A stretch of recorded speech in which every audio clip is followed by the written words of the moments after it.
就最近可能残局输的比较多吧，然后我觉得就希望大家能够调整好心态，然后能够找回以前的自己吧。 저랑 진짜 엄청 오래전부터 해왔던 걸로 알고 있어서 발로란트 초창기 때부터 아무래도 경험이 제일 많이 있는 선수 중 하나일 거라 생각하고 중국에서도 전혀 쉽다라고 생각 안 하고 그리고 이제 내일 저희가 만나게 된다면은 꼭 부셔버리도록 하겠습니다. 我觉得进入败者组对于我们来说是司空见惯的了。我们无数次从地狱杀回来，这一次也还是会一如往常。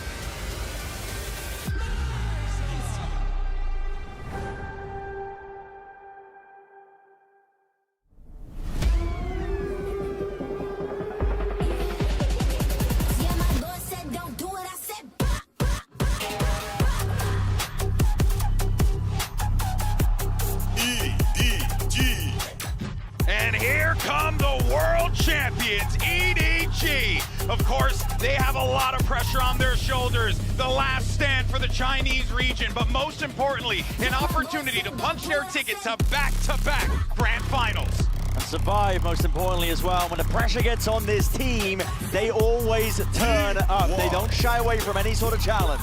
T1, no one expected them to be here, the second seed from Pacific. But they've been on a revenge tour, taking down EMEA's super team, and now another revenge match ahead of them. A chance to deny EDG's back-to-back trophy opportunity.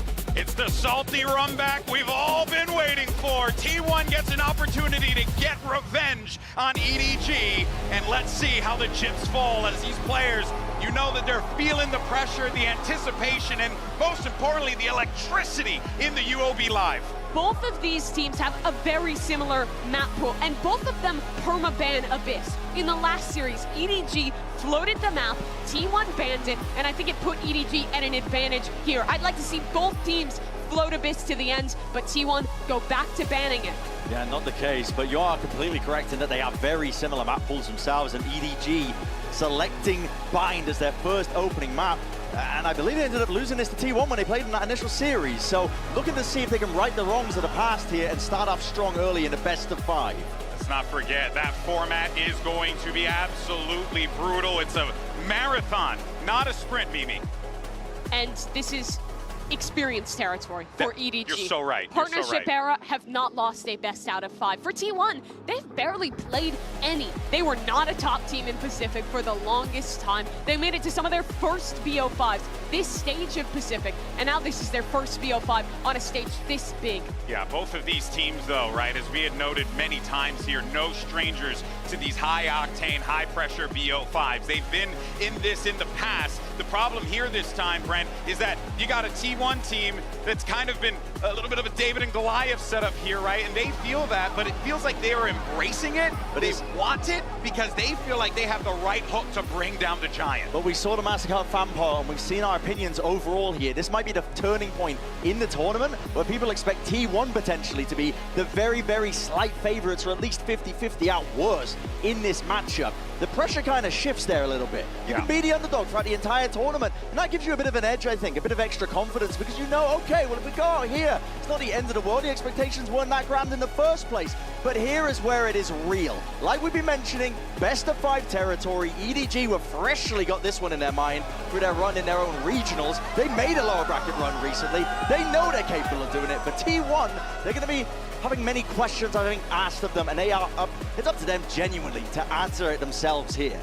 But for Buzz and for Stax, 2 players not on DRX, not on that Vision Strikers core for their first global event, it would mean the world for them. It would make the risk pay off to not just make top 3, but to go beyond that, make their first ever global grand finals, being the second Korean team to be able to claim that accolade.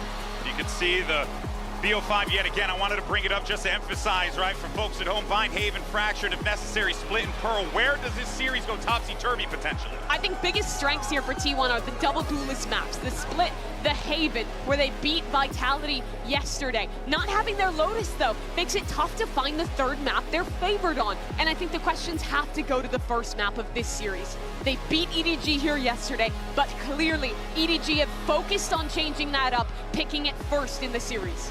Edg are a scary team when they're confident. If they're going into a match as well, thinking that they can right those wrongs as well. And we're seeing those switch-ups. We're this deep into the tournament. If we did, I think it would be quite surprising. But I just love how much these two teams opt into the fight. They're both running KO for a reason. You're going to be seeing pop flashes. You're going to be seeing aggro plays, re-clears. Aggressive is the approach for both of these teams. It's going to be a bloodbath. I want to see Kong Kong at his best. He's been asked to play a lot of sacrificial roles, running it down on the Neon, teleporting in on the Yoru, but his Raze has always been one of his absolute finest agents, and I think he has to put up another MVP caliber performance here to take down T1.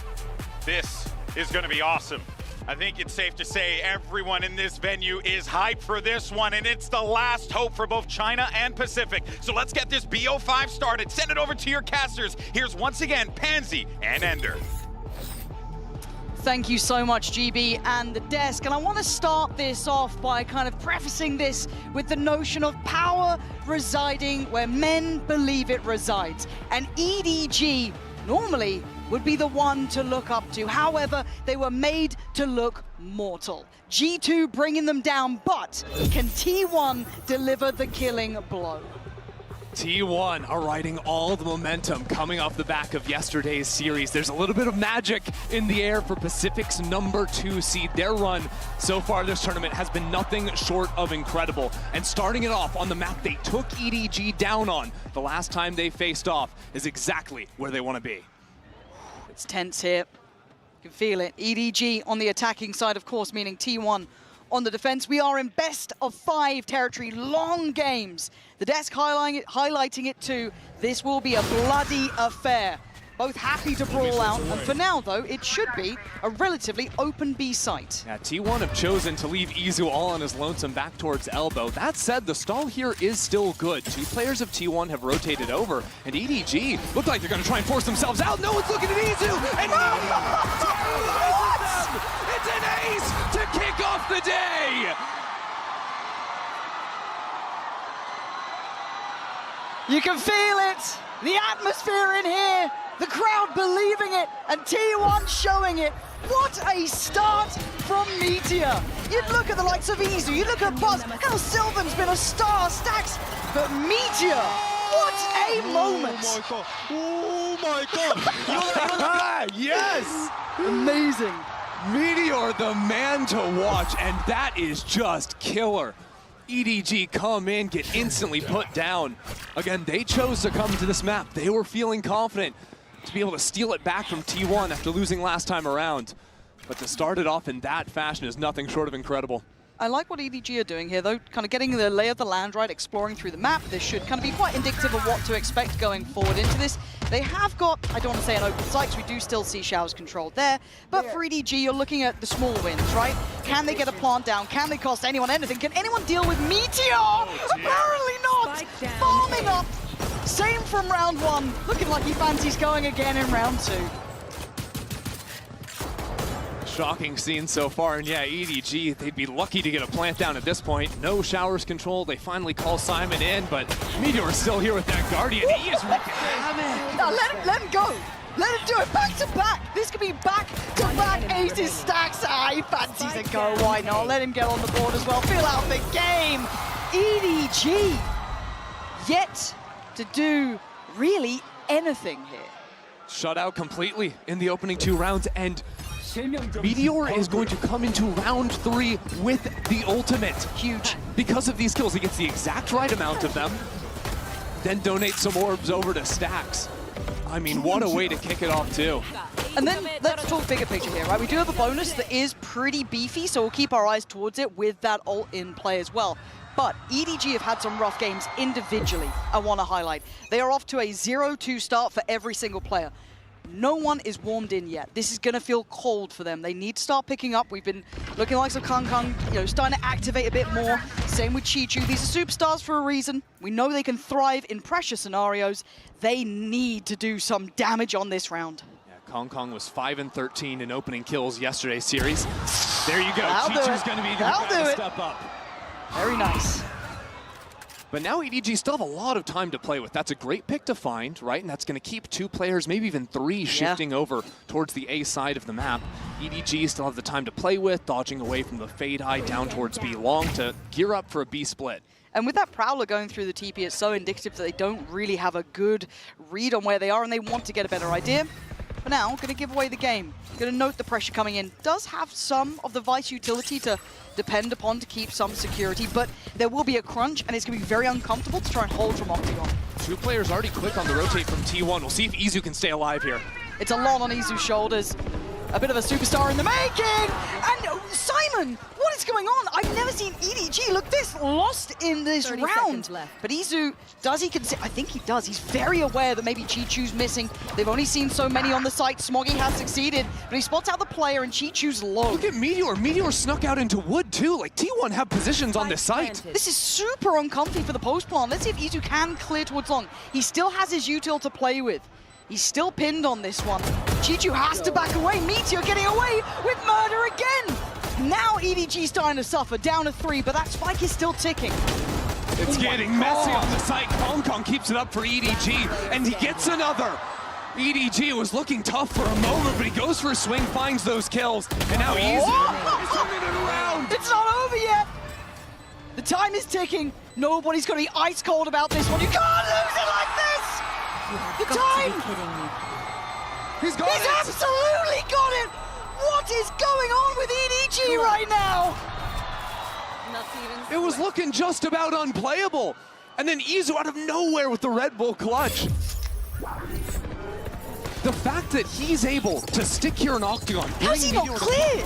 How's he not pressured in this? Like, there was no comfortable post plant for EDG there at all. It's crazy because EDG were getting time pressured, so they went for the plant and tube. They were playing in back sight, and somehow Meteor slipped over, was able to go shoulder to shoulder with Izu. So then once Meteor's dealt with, there's still Izu. There's just too many problems for EDG to clear. I'm waiting to see if there's an early timeout from EDG. Yeah, there is. There is a round 4 timeout. That is an ugly, ugly, ugly timeout. Because it makes me worry that there are bigger issues at play here, right? Because by round 4, there's so little to be seen, really, right? You're coming in still very new. Yeah, your money's going to be in pieces. But T1 have absolutely got them on the ropes by round 4. I can't believe what we're seeing. I mean, don't forget that round, right? It's T1 taking a bonus. They bought an Outlaw. That's all they purchased into it. They got picked in showers, too, so it's a 5v4 that they end up getting lost to time and Izu coming up in the clutch. And really what I'm imagining, because it can't be a game plan thing for EDG. Nope. It's too early for that in a timeout like this. Instead, it's talking about how are we playing the post plant? Probably comms are falling apart in a moment like that. If Izu's not getting cleared, if those site players aren't turning around and adjusting fast enough. Because it seemed like Kong Kong was the only guy really locked in that round. Switched on, yeah. Everyone else looked a little asleep at the wheel and hesitant. Hesitant to try and clear the player towards Octagon to try and find a really secure post plant. Felt like they kind of got stuck in between the ideas, but they got to sharpen up here. I know it's a long haul now, but if you give T1 this opportunity, a team who are, again, you look at the names on this roster for T1, they are obsessed with the game. They love the idea of it, right? Stax and Icon, you've had Meteor, Buzz, these names are household names. They've wanted this for God knows how long. Going back all the way to the Vision Strikers day. Early fight into showers, but T1 will do well to back away. They can play around their Vise util they've brought over to this A site. EDG are going to be stuck in this choke point for a long time coming. Now we get to test the patience a little of T1 because you need to keep their composure here. Heard in the interviews, I liked what Stax was saying as well, that they felt they could have beaten EDG. There were a couple of things that went wrong. They didn't blame it on anything else. It wasn't like just got lucky. But he took some accountability for it, knowing that they can tighten up the screws a bit, polish it a little further. But first pick this time around for EDG. Can they stick the landing? Yeah, back-to-back rounds, they found it into A, and again, moving into a little bit of a B split. That'll be interesting, and Kong Kong's one away from the showstopper. There's worlds here where EDG can get him online and keep it coming. I like the stall towards long, though. That is lovely. It divides, and it conquers!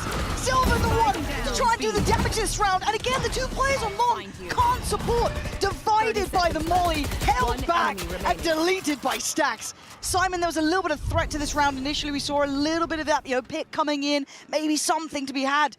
It feels like that's been shut down really swiftly. Simon, yeah, these angles too good. T1, 3 standing, flawless on the board. Sure, you come into that round and it's just Sheriffs, whatever, for EDG, but there's something to be said about how T1 are playing these dual setups on the B site. When you think back to the pistol round where Meteor gets the ace, he's tucked in Cubby, Izu is right up against Wood there, and they've got this great crossfire going. Then here it's very similar, where Izu's actually tucked over behind this green box. So they're playing on opposite sides of the site very nicely, and EDG seems very slow to adjust and haven't done a great job of clearing away those corners. Again, it feels very surprising to be saying these things. We're so used to seeing EDG in high peak form right now. Lovely attempt there with the jump spot coming in as well, just kind of adding layers to it. So they're going to show that the operator is in play. Initially was posted towards that B site, now obviously free to rotate. Seems like EDG want to play some of these slower rounds. It's looked like Chichu and Simon have been sort of hand-holding on opposite sides of the map. Last few rounds, they've been playing B long, now working into showers, considering maybe leaving an embed or whatnot. But even when they found the early picks, it's not like they're relying on lurks and late-round teleports to come into a site. They've reset into B splits pretty frequently. And that's kind of a reset on the timer of is someone here. Okay, Prowler's connected. We've also got pressure up long. That's at least 2 players you could maybe extrapolate. You're going to note Kung now as well. This feels very indicative of it being this B site hit. It's hard to exec here, though, because there's a knife to shut down the head. Molly again towards Lung. This time they beat it, though. We're going to have the ult on top. Izu tries to make a stand, goes down. Stax still on site, and Stax controlling the site. He's got an arm on Kung. He does. He's bringing EDG to their knees. Chichu, a 1v3. Good luck. Buzz is having none of it. T1 are locked in.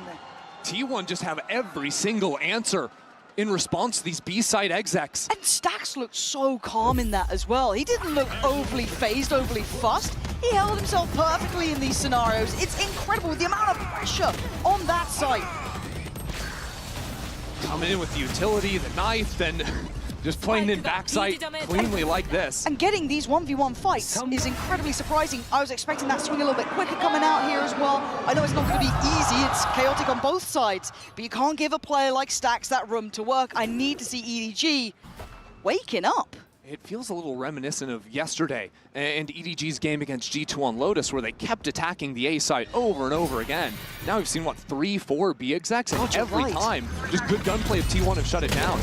And a new conundrum, but again, it's resolved. Izu this time to deny the early start. They expect the pressure from Long, and Sylvan gonna then backfill the space. That site is inaccessible. You've got to find something else to do here, EDG, or find a new layer to this, because they're just getting decimated. This is not difficult for T1. This looks easy against the reigning champions. This looks easy. Meteor's just a god. He's sitting at 12-2 after 6 rounds. And a combination of finding these timings to push through the smokes, right? Izu does it, then Sylvan. And you're never clearing Meteor in that cubby. Meteor individually has more kills than the entirety of EDG together. That's... what world are we living in? Unfathomable. And I love it for T1. I love seeing these players, as said, who've been so driven in Valorant to show this level, this capability, right? Any fan would love to see this sort of thing. But I also don't want EDG to suddenly lose all of that bravado, all of that ability that sat so well beside them. We've heard EDG say, you know, they're no strangers to the lower bracket. They ran it back domestically to come ahead in the finals and become China's #1 seed.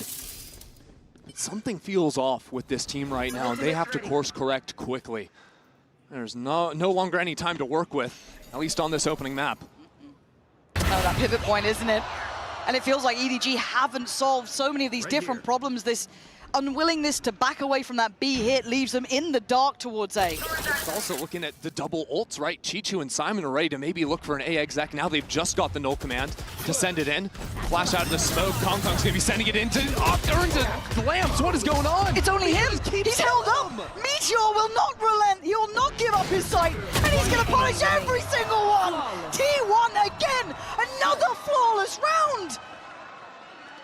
Do you burn another timeout? Or do you just let this go? What do you do in EDG's position? Because this is not the team who won champs. This is not that team right now. I genuinely think you have to pull the timeout.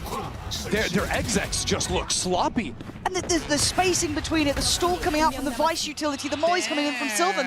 they're great, but these aren't new things that EDG have never seen before. No. You've got, right, flashes from Meteor and Stax countering out the exec. Those second, third players coming to Cider just getting shut down. But also, their slow play. Now that there's an op in the hands of Buzz, that's not going to be easy to keep working the map, playing it slowly. So they show a knife down towards B long to maybe pull a rotate. Now sending the ulti in. That's a surprise. He's still going to go there. Does it divide as much? Not really. Stack's going to then invest off. Buzz still not really moved. All pressured in showers. A lot of this site is still controlled by T1, but EDG have a decent position towards lamps. They can dig their heels in here. Yeah, nobody's got the ultimate as well.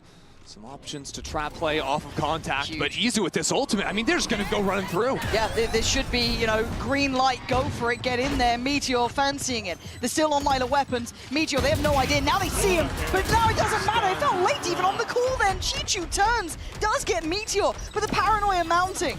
They're burning every ult they got because they need a round. They need something on their side. But Stax is defusing. He gets taken off the defuse. EDG might scrape by here. But Buzz and Selvin, oh, coming together at the right time, at the right place. Simon, good luck. The time is too late. EDG finally on the board, and they put everything in it. I think I saw a kitchen sink flying past at that point. Maybe the biggest investment I've ever seen in a MasterCard Thrifty. Putting 2 ultimates into the challenge. But really, it was that Lamps control, like you were talking about, that worked out nicely. Meteor only gets that first kill. I think there's also a nade that lands right on Stax's head. Didn't hear that one coming in, that's for sure. Oh, but again, it's so close. It's so close. It's almost too close. Oh, okay, back through. That's one. That's one, right? This could be, you get the blood pumping a little bit, wake you up. EDG showing that, hey, we can get on the board here, but you got to find more success than that. One's nowhere near enough. Exactly. Issue is now the ult cycle is down, and those ultimates were really impactful in both the hit and the post-plant situation. So EDG are going to move back into their slow rounds right now, but they seem a little bit timid in terms of the angles they're taking, because they know T1 have the good enough econ to have bought back into the operator, so it's only after maybe you see a peek that finally the Showers players start creeping. Finally we see that creep into long. They've left Spike all the way back in towards spawn. Yeah. Again, this little bit of a pace change is interesting, right? A little bit of a gear shift, slowing it down. I don't think that's going to cause too many issues for T1 yet. As it stands, though, it does seem as though T1 are in that 3-play stack towards A. Quite like what EDG are attempting here, but this late creep into a Hookah will be curious. Yeah, Meteor and Izu have done a great job of holding on to Hookah control pretty consistently. Although will be Meteor in a 1v2. Yeah, this could be nice, though. They have no idea. Turns a flash, no sweat. He's going to hold this down, and once again, it offsets this hit. It delays the approach. He spots out one, calls it out. Izu fills the void. They are perfectly in unison. T1 shoulder to shoulder, making EDG again look frayed around the edges. There's just no time left either. Meteor's still on the hunt. Look He's at this hungry. guy. Oh, he wanted more. Chichu denies, but still, this is done. 9 seconds. Put a fork in it. Simon, there's nothing to do but die. This dominance from T1 is absolutely gorgeous to witness. They've got a great read, and EDG look asleep. Meteor's decision-making is so snappy in those moments too, right? He gets the first kill, doesn't immediately pop the ult because he re-clears and waits and says, is there going to be a second player to come in and swing me? Once there isn't, then the Steel Garden comes down after Kong Kong's already been sacrificed into the site. It's just these perfect moments of stall that continue to come in, and EDG have no response.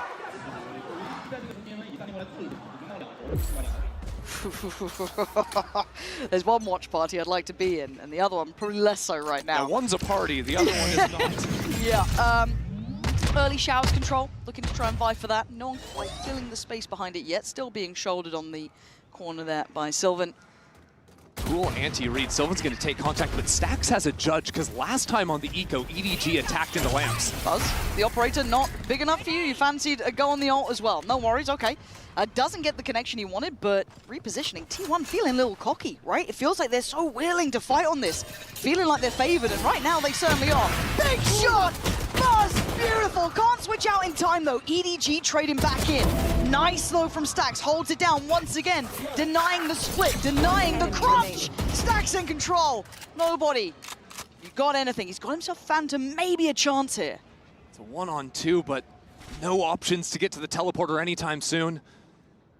45 seconds to work with. And now that he's spotted out, has to take the shot to take it down. He's gonna barely be able to escape and get the spike on the ground. Okay, he's gonna get out of there. Fragment, knife, all still in play. But there's like a seize as well, potentially to try and catch him. Izu's gonna try and make sure he can't escape. Just misses.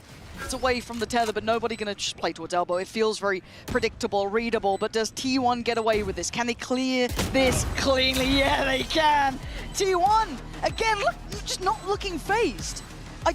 Again, in my mind, there's a lot to be said about T1 playing it incredibly well, but EDG looking flat. And it feels like we're at that impasse almost between these two teams. What I'm impressed with is even if you ignore all of T1's utility, just their sight-holding mechs playing off one another. They're quickly repositioning, but always putting themselves in positions where there's two people holding complementary lines on every single avenue of attack. And yeah, that's what's gone so well for them. It's simplistic, but it works. It works so beautifully. I feel like we haven't seen too many fakes in this, or kind of committed fakes. We haven't seen them trying to pull that rotation too much. Yeah, maybe a little bit of early contact, but beyond that, it's very simple in approach from EDG, and these simplistic kind of 3-2 splits are being met with T1 reading it easily, not feeling phased, not feeling pushed off. I want to see them get a little bit more complicated with this. For now, Operator's still in play for Buzz. That was recovered in the last round. But finally, EDG have the ult cycle working in their favor again. I think they're going to look for a quick attack over into this A side. He's looking disruptive, though. Tries to divide, get in front of them. This isn't bad. He's still got a position to play from. Buzz controls towards Shower, gives a little bit of space to fall back from, but he fights forward. Still goes for more. Buzz looking electric right now. Nobody and Smoggy, the only two on their feet, trying to get Simon back up here, fighting together. EDG controlling backside. It's a brilliant call from EDG to keep fighting forward, just get away from the operator. But Izu has still been holding on this B site the entire time. EDG have left Simon to deal with the Oppa late, and they can even pivot back into him if he finds the pick on the lurk. Izu, does he hear it? Does he know he does? Do they check? They've got to. They do. Smoggy gets him. Rotation caught. EDG. Finally getting a second. That's EDG finding a moment to actually thrive in the chaos. Seeing that narrow path forward. Because without Shower's control, it was very near to slip away. Buzz played it super nicely, dodging out on the flash, coming back in for the swing. But EDG managed to pick up Simon, leave him as that late lurk, and call themselves out of a really tough round. Nice! A little bit of a buffer, not much, it's 2 rounds. You gotta, I want to see at least 3 here. Izu, red alert.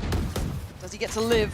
No one there quick enough to chase him down, but certainly enough to pressure towards Hookah. Last time EDG used the Brim ult to exec into the B site, removed a lot of the corners T1 have been abusing in this game. Looks like they want to have some repeat success with that one. Now that they baited out the KO knife, they can look to pop into the site quickly, but T1 have done a great job to rotate 4 players into the space and get the full walk-up with Buzz out of Showers. Buzz.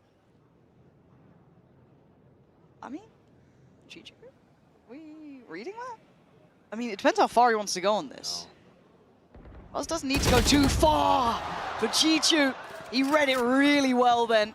Very present to keep that in mind, and that should open the gate towards A. Now, you don't know how much freedom you have, but this is certainly indicative. That said, still a lot of utility here. Meteor can play around, stalling it out for the rotates to come on in. He's got a friend in Sax. He's getting in front of the smokes. Meteor, feeling a little mad about that one. Kong beat that. He was able to satchel over the top to take the space away. Dealt with as well. Kong again, starting to warm in this.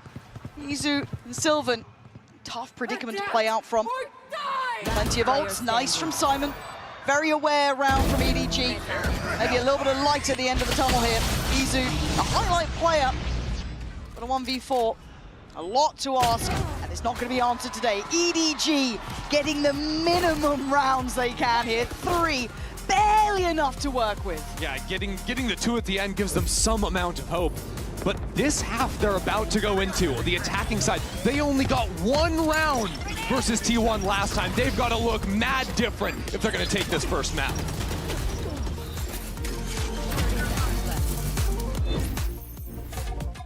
Had it with your old phone?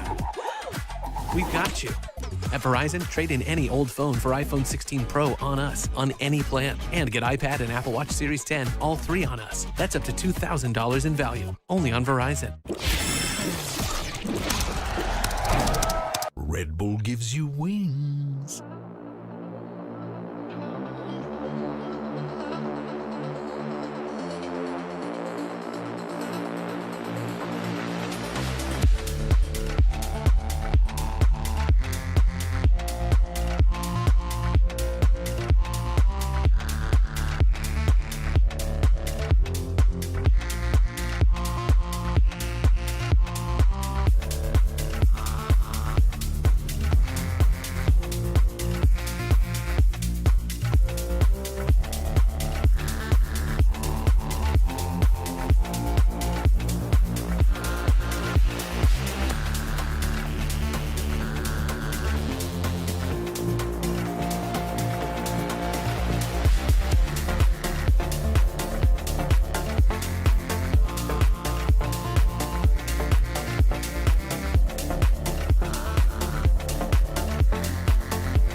So far here in Bangkok, T1 are currently 17-8 in pistol rounds. They lead the event in these low buys, and EDG are trailing big time coming into the second half. For EDG, they have to start out on a strong foot here or quickly start thinking about Haven.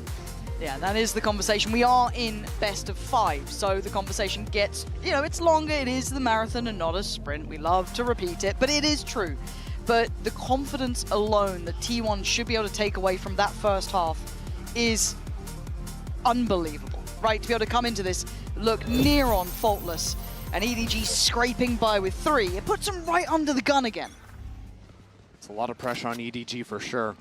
Looks like T1 want to set up over towards this A side early. You can see Simon playing all the way back in spawn, ready to quickly rotate over to whichever side of the map needs him. With that Teho drone going down B, seeing nothing. Now Simon can repo over towards A and have the knife ready to stall the hit.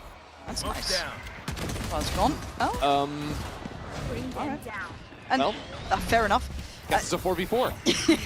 and again, Izu, not one of the standout players, at least so far in this map, but he's certainly been a name that's been catching a lot of attention throughout, so see if he can maybe start heating up as well. But hey, it's been the Meteor show so far. Lovely flash.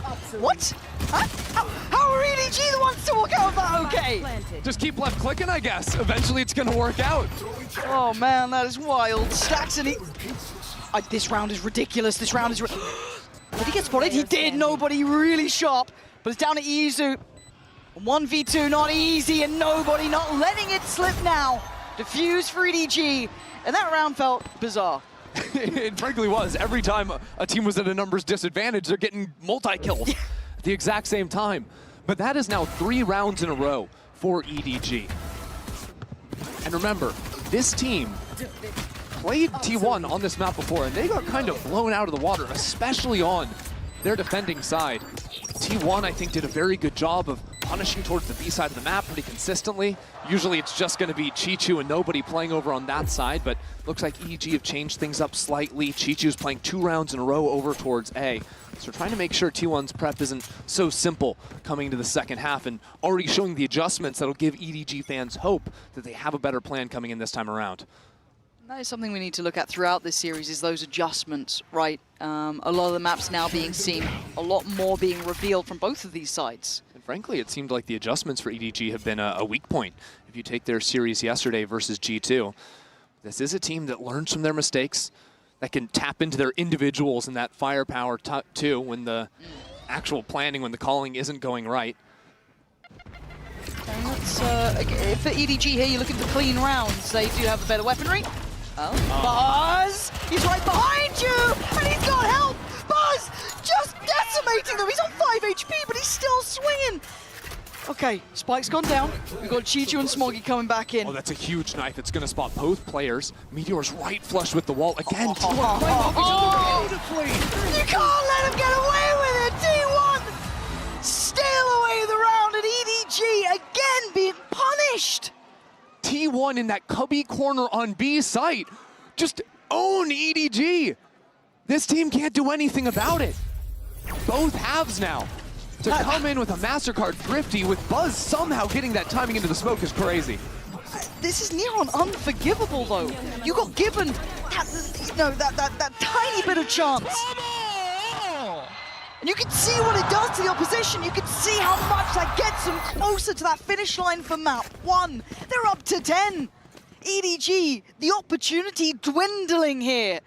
But can they replicate the same sort of thing? Sheriffs, Stingers, Classics, it ain't much, but Smoggy, he's gonna give it a damn good go here. Not sharp enough this time. And again, you don't fight one of T1. There's 2, there's 3.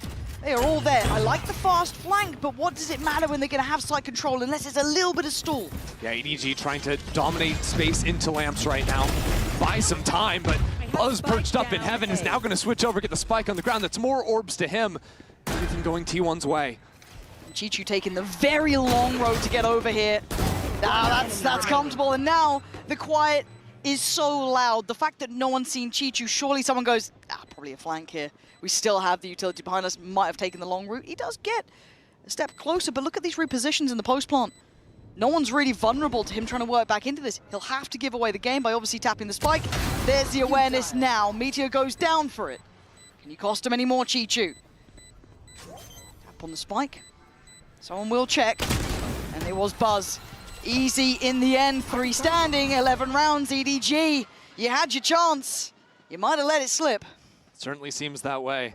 T1 not phased at all by EDG because they kind of know that whenever on defense EDG run into some trouble, they just start walking at you. They say, hey, individuals go get some kills. That first fight down short didn't work, so of course Chichu is going to be finding some opportunity on the flank. This is kind of the last chance now for EDG. Light armor on 4 players. Buzz with some options here on a judge to wreak havoc to the lightly shielded players. On off from the ult as well. Buzz closing in on that. Now, how do they want to start into this? They're not in a hurry. 11-4. Yeah, often T1 will slow things down, see if EDG are going to overstep, and then they can bank off of Stack's ultimate to actually exec into a site. Main problem is going to be the Vise playing away from the util. That's stacked over on A short. Kong. Takes a lot to be brave in these situations, but they're going to try and stand and fight on this one, and they might get punished. Buzz, head first, Meteor with the 1-2 punch. T1, they're already in on the site. EDG had a quick rotate off the back of the drone that went down from nobody, so they have the extra body here. Simon is at least controlling some of the space. Chichu now, working back in through from Lamps. Going to be forced away from this, though. He needed that. Now EDG come on in, but Sylvan still locking them down, seeing just a pixel angle over the smoke. Yeah, Chichu and nobody up against it now. T1 with the numbers. Izu waiting and watching, controlling so much of this site. There's nothing for nobody to do. He makes it go, but it is nowhere near good enough. 12-4. T1 are out for blood. It's just a beautiful thing to watch right now. First, it's the pop flash, then this shot. I think, by the way, Sylvan or Meteor spamming off of minimap because Buzz like barely saw him off his shoulder inside of the smoke. And that's netting them a kill somehow. Then their fundamentals in the post plant always getting ready to swing off one another. EDG, what do you have left in the tank? There's a Teo ult, but it's 4 Guardians and a Judge. About as bad as it can possibly get here on 12. Scraping what they can together, making something out of nothing, trying to at least. Chichu holding the corner, trying to show a little presence, but there's a lot of players heading their way. If they lose Hookah, it's over for EDG. The Thorns buying some amount of time for them to look back in towards Octagon. So tense between these two, though. So you're going to trigger the wall towards long. That's a lot of bodies now spotted. I'm looking at Meteor's timing here. Does he try and catch a little bit of a window on it? Oh, and he's rewarded! Nobody to... Meteor getting away with murder! And T1 just explode on the side! Kang and Simon left to pick up the pieces. Oh, he's trying. Simon's trying, but trying is not enough. Map 1, like a dagger to the heart of EDG. T1 walk away at 13-4. Just devastating, destructive. Meteor and T1 just waylaid EDG out of this.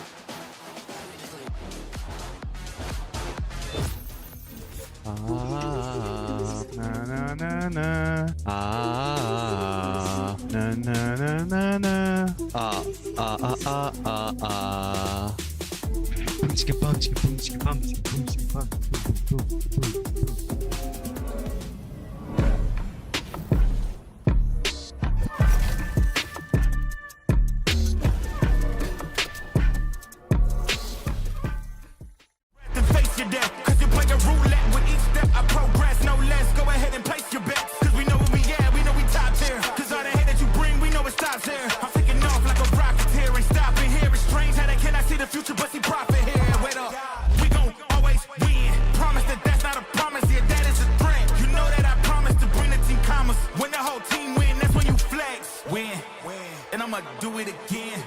Watch me win, then watch me do it again.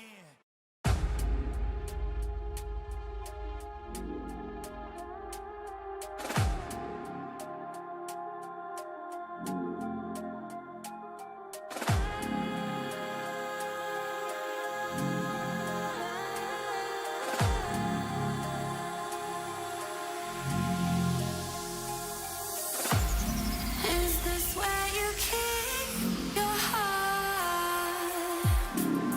Locked up and broken apart.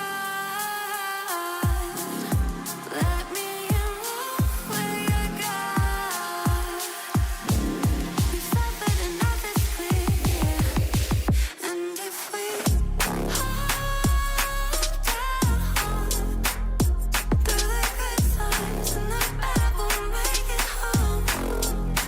And if we stay strong, we can get there, we can rise above it all. So kiss me.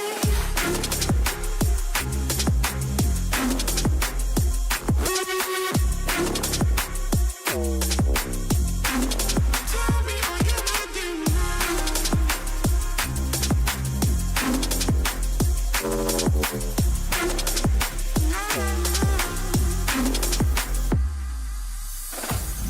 Is this where we lead the charge? Hand in hand up to the stars. They might come after us, so much tension. We build the trust. 'Cause if we hold down through the good times and the bad, we'll make it home. We'll make it home. And if we stay strong, we can get there. We can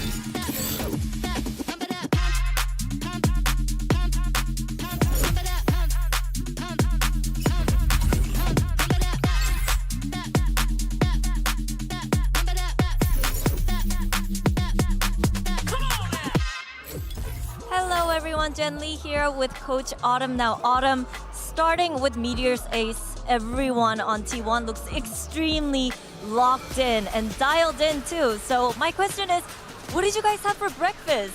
Where is this confidence coming from? 감독님, 메테오 선수의 에이스부터 시작해서 정말 선수들 모두 오늘 최고점을 찍고 있는 것 같거든요. 도대체 T1한테 무슨 일이 있었던 걸까요? 아무래도 선수들이 저희가 한번 지고 나서부터 오히려 그거를 동기부여 삼아서 우리가 여기서 배운 게 있으면은 그걸로 이제 극복해주자. 다음에 또 만나게 되면 무조건 복수할 수 있다라는 자신감을 심는 데 집중을 했고, 선수들이 실제로 오히려 저희가 목숨이 없으니까, 뒤가 없으니까 정말로 자기들이 가지고 있는 모든 걸 보여주기 위해서 게임하고 있다 생각하거든요. 그래서 그런 자신감의 원동력이 선수들의 절실함에 있는 것 같습니다. After dropping that one game against EDG, we just felt like, you know what, we have nothing else to lose. Let's have a lot of confidence. So confidence was definitely something that we worked hard on to build. And also because we have our backs against the wall and now we have no chance to fail, everyone's just stepping up, trying to prove what they can do and show the world that we can be a best team. And that is the source of our confidence. Thank you, Autumn, and good luck. Ain't that the damn truth? Welcome back, everyone, as T1 absolutely dominate the competition 13-4 to open up RBO5. here on Bind. Of course, Golden Boy alongside Brendan Mimi. And let's take a look at our HyperX Reflex moment of the day. You already know what's happening, people. It's going to go to Meteor. Mimi, I didn't even get to watch this, so I'm watching this for the first time. They're practicing confidence, and there's no better way to start than this. They went in like lemmings. Look lackadaisical coming out of the smoke, and they get cut down by Meteor. What a round it was for him to kick this game off. Yeah, I mean, it's explosive, isn't it, to just begin? I mean, one of the things that you pulled and we're talking about briefly, I think, was just T1 success rate in pistols, and I know Ender was talking about it as well. They've been the best team this event. And it just starts them off on a lightning-fast pace on Bind. It's a map where you want to get going strong. Really pretty frequently, I think, as well. And if you can do that against the attack side compositions. God damn! This is just not normal, man. It's not normal what Meteor was doing to them. He had 379. To open up like this in the best of 5 setting. Listen, Yo, didn't we go into the half and my guy was at like 20 kills or something literally. like that? I just sat down and we had to get back up again. Like, me complaining I have to work, but honestly, this was just like a rapid map. It felt like we barely got started. I wanted to show a couple rounds as well, because it felt like that pistol round was not the end of the struggles for EDG. They're playing a composition here that is really exec heavy. They have the KO, they have this Tejo, they have a lot of exec power. But what they were doing round after round was running these executes on B. And what T1 was doing was flying back in their opponent's smoke, waiting out the first volley of utility, and then immediately surging back in, flashing forward with their own KO, flooding through those smokes, and just decimating EDG. And honestly, I think T1's protocols were pretty good in terms of just trying to play around Simon's flashes, but Simon wasn't flashing. Like, I gotta be upfront about this. I think that the initiation factor was kind of missing for them. So many of these hits are going through because they don't slow play enough, don't pull out a prerequisite util. Thorns are slowing them down. They only started doing it round 10, 11, 12 when he started actually slowing down the game, pulling out the util so they could go for some of those hits. Yeah. But by that point, it's too late, man. I mean, you're coming into the map with completely the wrong game plan overall, and it didn't fill me with confidence whatsoever. Now, they did eventually get a handle on it, but like I said, when you get to that second half, you're already down at that point, and then you get thriftied after, you know, winning your pistol round where it should be you getting a step up. It doesn't look good. They lost this map last time, 13-7. This time they lose it 13-4. It only got more dominant for EDG, and I'm so disappointed because I think the prep should have been around the fact that you're playing into a comp that has some of the strongest stall utility in the game. You have a Brim, you have a Vise going up against you. They weren't baiting out the Thorns the majority of the rounds. When they were defaulting, they weren't actually taking those timings they found to go for their executes. It just looked completely out of sorts for EDG. Guys, you keep talking about plays, where you put stuff, and who you shoot, what you do. The reality of the situation is, T1 don't give a crap. They are vibing. They don't care. Whatever happens, happens. They're big chillin'. And when you are big chillin', let me tell you, you're feeling pretty damn good. Especially when you're going into Haven and you get to run the ISO potentially here. Who knows what the hell they're gonna do? I mean, this, guys, that's insane. I don't think Media's ever lost in the Gulag. Listen, he pulls into that kill contract, he's getting a kill almost every single time, bro. Yeah, he almost was like 4-1 yesterday, of the time. Yeah, he's different. When they play on this comp, they are different, T1. And they've set themselves up so nicely for a deep run here now in this best of 5. Now listen, it's still anyone's game. These are marathons, not sprints when you get into this territory of tournaments. But this is such a great beginning for T1. And what Autumn said really resonated with me out of the coaching interview, which was him saying that they're playing with no pressure because they've realized it's kind of like, you know, it's house money, the pressure's off their shoulders. If the whole team is bought into that mentality, it's very dangerous. I'm going to say it. I've seen one team do it once before in my very long years of esports. I'm not going to mention the team or the game, but listen, what I will say is they won the whole bloody thing. They won the whole bloody tournament when they had that mentality, when they were just letting loose, having fun, and all the pressure was off them. And that, I think, is the most important thing. Above all else, right? You're in this situation, you know the fans, all these people here, they go nuts whenever EDG does something. You know, Kong breathes, and people are like, whoa, you know, losing their mind. And you know what it is, Mimi? That builds on you after a while. I have to imagine. And for T1, they're like, screw it. Yeah, I mean, EDG, they won the championship in Seoul, but it is still a team with a lot of young players. It's the first time they've had the expectation of being champions and are the underdog from China. And they're coming into Haven, which they are yet to play at this event, with a comp change compared to China. It's nothing crazy. Breach, Taeho going into the mix, but you're going up against a T1 that is undefeated on Lotus, Brand. And for EDG, I hate to say it, but I need to see better supportive util from Simon. I wasn't seeing it on Bind. It was almost non-existent in a lot of aspects, even though T1 had good game plans for it. But you are literally playing to essentially empower Kangkang to deal with two heavy hitters. He's got a tangle with Buzz and Meteor. Kangkang's got a hell of a job for him. He needs to be supported effectively. Confidence is high. This is one of T1's absolute best maps, and they have a prime opportunity to go up 2-0. Massive opportunity for T1 here. You're so right there, Mimi. Let's send it back over to your casters. It's Pansy and Ender for the call. Yeah, no pressure on T1, I guess, if you want to put it that way. Now, what up to the good? The scoreline actually reflecting it too, right? Walking out with a 13-4. Amazing. Just now, absolutely smashing. Haven, a comfortable map for them. They've looked good here. They beat Vitality here. Now, did Vitality look good? No. No, absolute bin juice from Vitality. But EDG, they're a little on the ropes in my mind, right? Map 1 wasn't a pretty affair. Those first couple of rounds were messy, and now we get Meteor able to call up his own number. We've got Buzz looking to do it as well.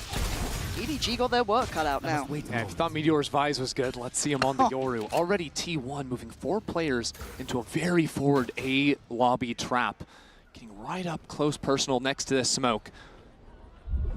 Nobody has the drone to clear it out, but it's already a fight! But do they clear? They do. They give it a glance! A cursory glance is not enough! T1 trading out perfectly! Again, they stand in unison, and they destroy EDG!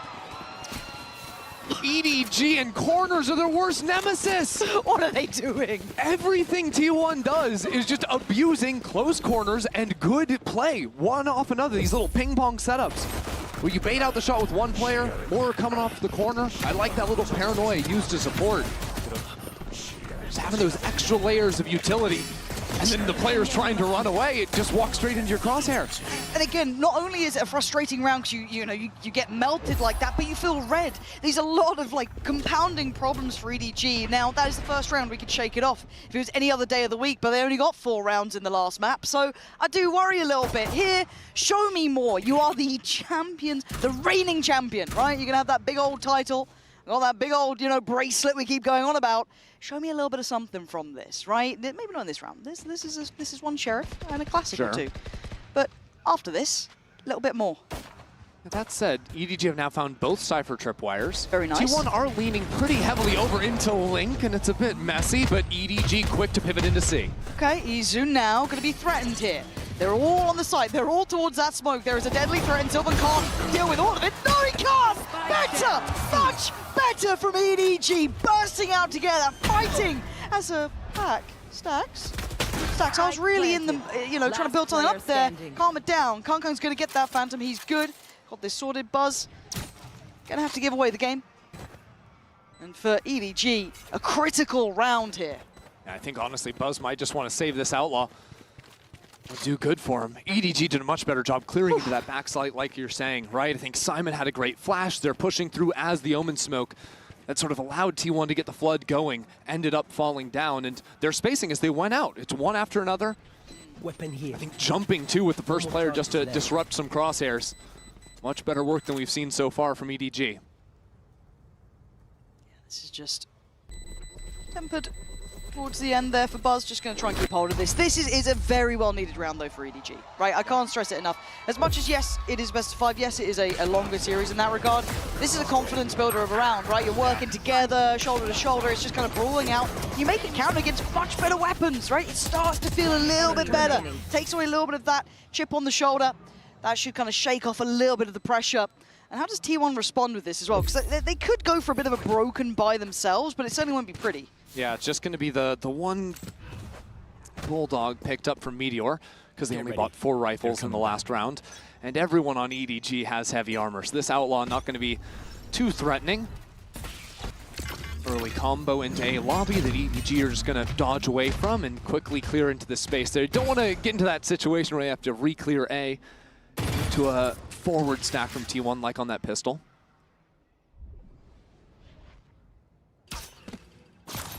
You're right place, right time. Good trade for Kong Kong though.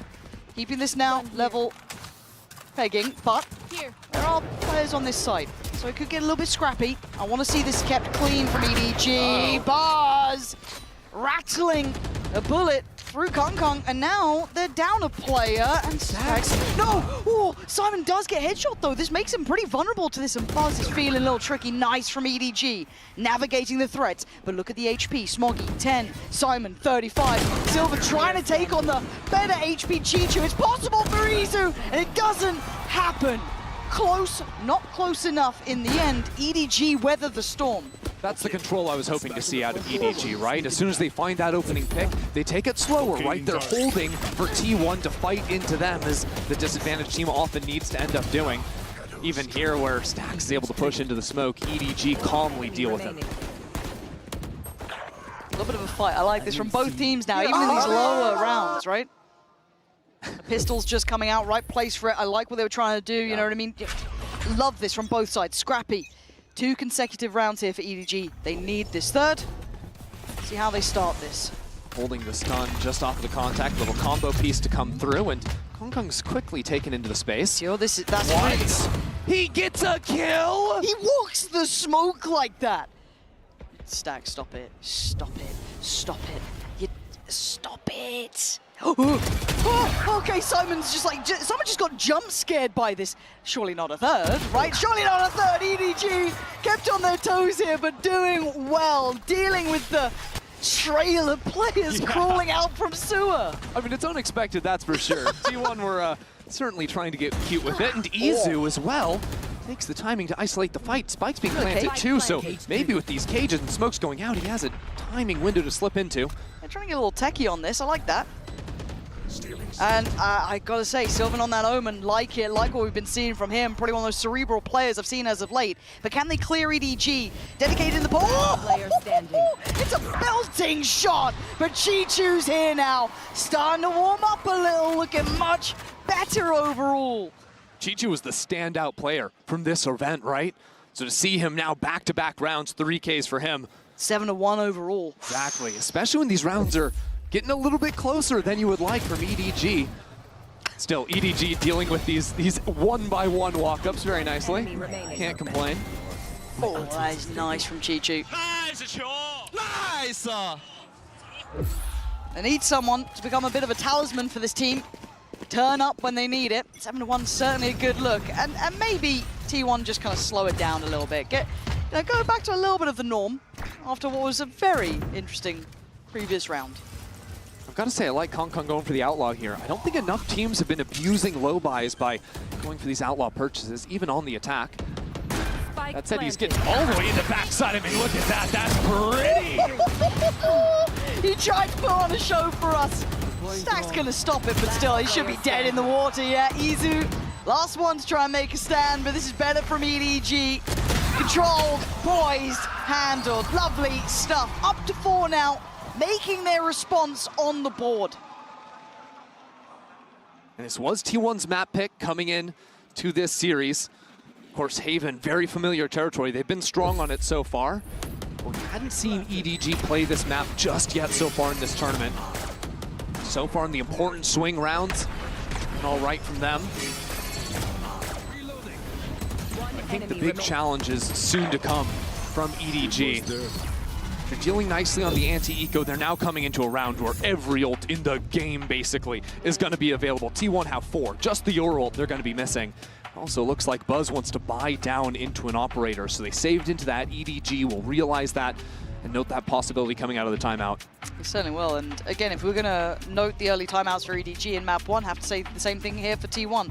Relatively early, maybe not as early, but still, enough going wrong, enough to talk through here, because the rounds have been a little bit volatile, to say the least, from T1. Yeah. Maybe just settle into the game, slow it down a touch. That's the thing, though. They always have the option to speed up in a mid-round, right? This team is going to combo the undercut from ISO with that Sova ulti just to get one-shots against you. They can use that nade lobby. They can use that when you try to plant the spike, you know? It's very versatile. And, of course, the kill contract, too, for Meteor. Even just using that to disrupt a site hit, pull your jet out of the equation, well then how do you break out of a choke? T1 have a lot of different ideas to work with, and they're going to start out by opening strong into A lobby again. 4 players for T1 on this A side as well. All eggs in one basket. B side doesn't even have a trip towards it. They does have the player of Izu coming in, but once they're really committed, they do have the ult. Maybe it's just to put this in play, but EDG so far, right reaction, right approach. I like right that side. EDG are pinging out, too, the potential walk-up, so not walking into that at all for the time being, although now that they've used the drone, they're pretty committed towards this B or C side. It's very hard to re-clear A lobby without the Teo drone, as we saw in the pistol. I like it. I like that they've just started quickly here, still above a minute, cleared the trip through towards Garage, and now they're just kind of going through a pretty well-rounded default. But on this side, there is Buzz. And Buzz, as an operator, this is a lot, though. You've got to imagine there'll be util here. Oh, stolen away! Right out in front of him! And now Meteor, you better not miss, he doesn't! Kong goes down! It felt like death from either side. Meteor calls it a kill contract. I called it kill steal. Just plucking Kong away from that, but still Buzz is waiting on the other side of this smoke. Yeah, Buzz doesn't want to give this up. Trying to stick around on the site. He See dodged the ult it. coming in. This is nice. He's still got room. He's trying to make up for it. Kill stolen before, but made up for now. It's Simon and Chichu to try and claw into this one. That's brutal, though. Chichu being the headliner now. Put out, leaving Simon on 30 HP. Not going to get it. T1 back in the game here. Those are the nastiest ultimates just coming online right there, though. T1 disrupting the hit with the Sova ult from far. That's just crazy. Okay, it would have been a miss right between the legs. Oh, good. We'll take those. I love how Buzz plays it here, too. Wow. Very nearly 3 kills. But again, I do like how EDG started that round, going through the, the protocol list, going down it, crossing the T's, dotting the I's, clearing the util. Sadly for them, went back in towards all those ults, and big investment on the other side now as well. Buzz? Don't know what he's looking at, but right now T1 have slept down into mid. Chichu's not looking at it.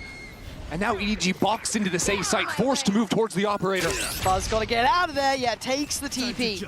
Backs away, finds a new angle to play from. There's still... Oh! Quick as lightning from Buzz. And EDG now down to the 3, still trying to make it in towards the site. The crossbar, the flush, it is perfect.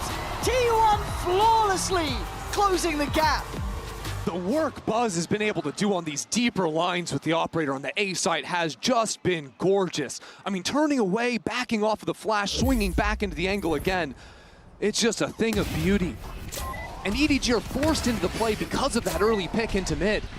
He's re-swinging the up line, using the clone to buffer it out as well. A flash too.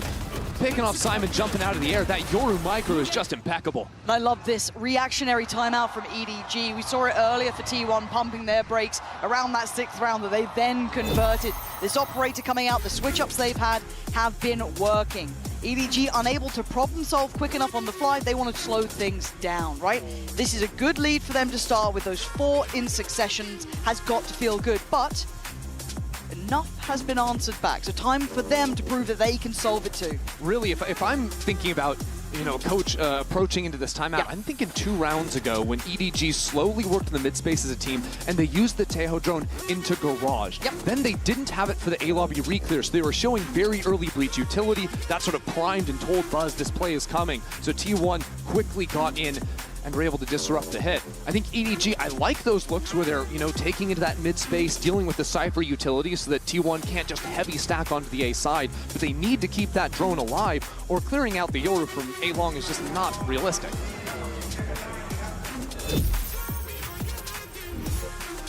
What is the solution for EDG here? As you said, couple options that they could lean towards. Does Buzz switch up now? Does he try and post up somewhere different? Is there a new look? We'll see. A different TP out as well, quite far away. And I don't think that's a bad read either. It feels like that C site, that kind of B pressure has been a little harder to handle, but again, very similar start here. It does look like it's intended to finish C. We still have Sylvan here. We did have that TP taken. There are players on this side of the map. There's a lot of players here. Buzz is going to let them know. That's going to ring the dinner bell. They want in. Sylvan's gone down. They find the side. Smoggy gets caught out. Izu's right there. Trading back and back. T1 trying to hold on, but Kang is tearing them apart. Has he read this? I got the spike. Has he got an idea? Kang, are you serious right now? Oh my god. Both of these players, brilliant in their own way. Kang daring Stax to take a look. Stax, he says he'll have a go, but Kang, just that bit better, keeps EDG with a gap in the lead. Kang's feeling himself again. What a round out of the duelist. EDG choosing to speed up into that C hit. And it looked ugly for a second because Izu in this spot instantly plucks out Smoggy, turns around into this fight in Garage.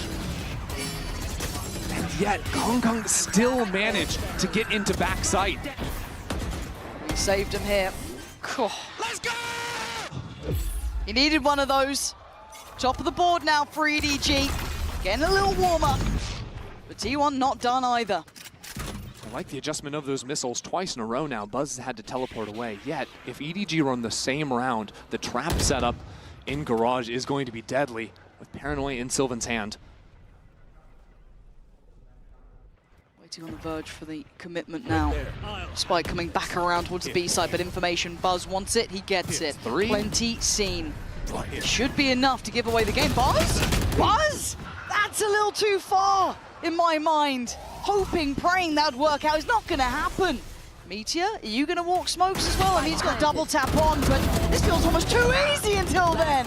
He's the one to do well, but it's EDG finding stability after their own timeout. I like the idea from T1, but that's a near sight, not a blind. And Buzz ends up getting punished for that. EDG finding continued success with these early mid-works. Again, yeah, Chichu is still going to be able to see Buzz, who's trying to play that shorty game against him. Good reactions from him. EDG. Starting to see Kang. There it is. Looking at this back again. He's starting to hit a little harder here. It's not like T1 are making it easy. They're consistently flooding into sites. EDG are being challenged. But I think the more they see these rounds, the more they're ready for the fast retakes. And this seems quite simplistic in approach because he's maybe feeling this, and maybe not this time too far. All alone, no support, gets done for. And Meteor taking a glance over the top of the site, but there's a lot of bodies here. Sylvan's still here. We've still got a lot to clear here for EDG. But they fight as one. They fight together. Buzz does some work, but it's all still traded out in EDG's side. Where the hell is Stax? Question that they have not answered yet. Can Stax do the unthinkable? Not today. Chichu is there. EDG back in this series now. 7 rounds, starting to look stable. It does seem like EDG's utility is hitting its mark. That's another round where they fight into backside C very successfully. Really, it looks a little bit ugly because Kang drops down early on, but then EDG wait. That first re-swing isn't a great look for T1, then pushing through the cage does very nicely for them. It's going to force T1 down onto a bad buy. And look, as simplistic as it sounds, we have to look at the scoreboard too. The difference between map 1 and 2 here, Chichu and Kang both starting to, warm into this. Starting to just shoot back, right? It feels like it's been a little bit of an absence from that. But finding their footing now would be perfect. Oh. Yeah, that'll do it. That will absolutely do it. Still trying to be he's just untouchable. You just can't take him down. Slick moves, but it is a lighter purchase for T1, so we don't lose our minds just yet. Yeah, Kang's doing some crazy flying business up in mid.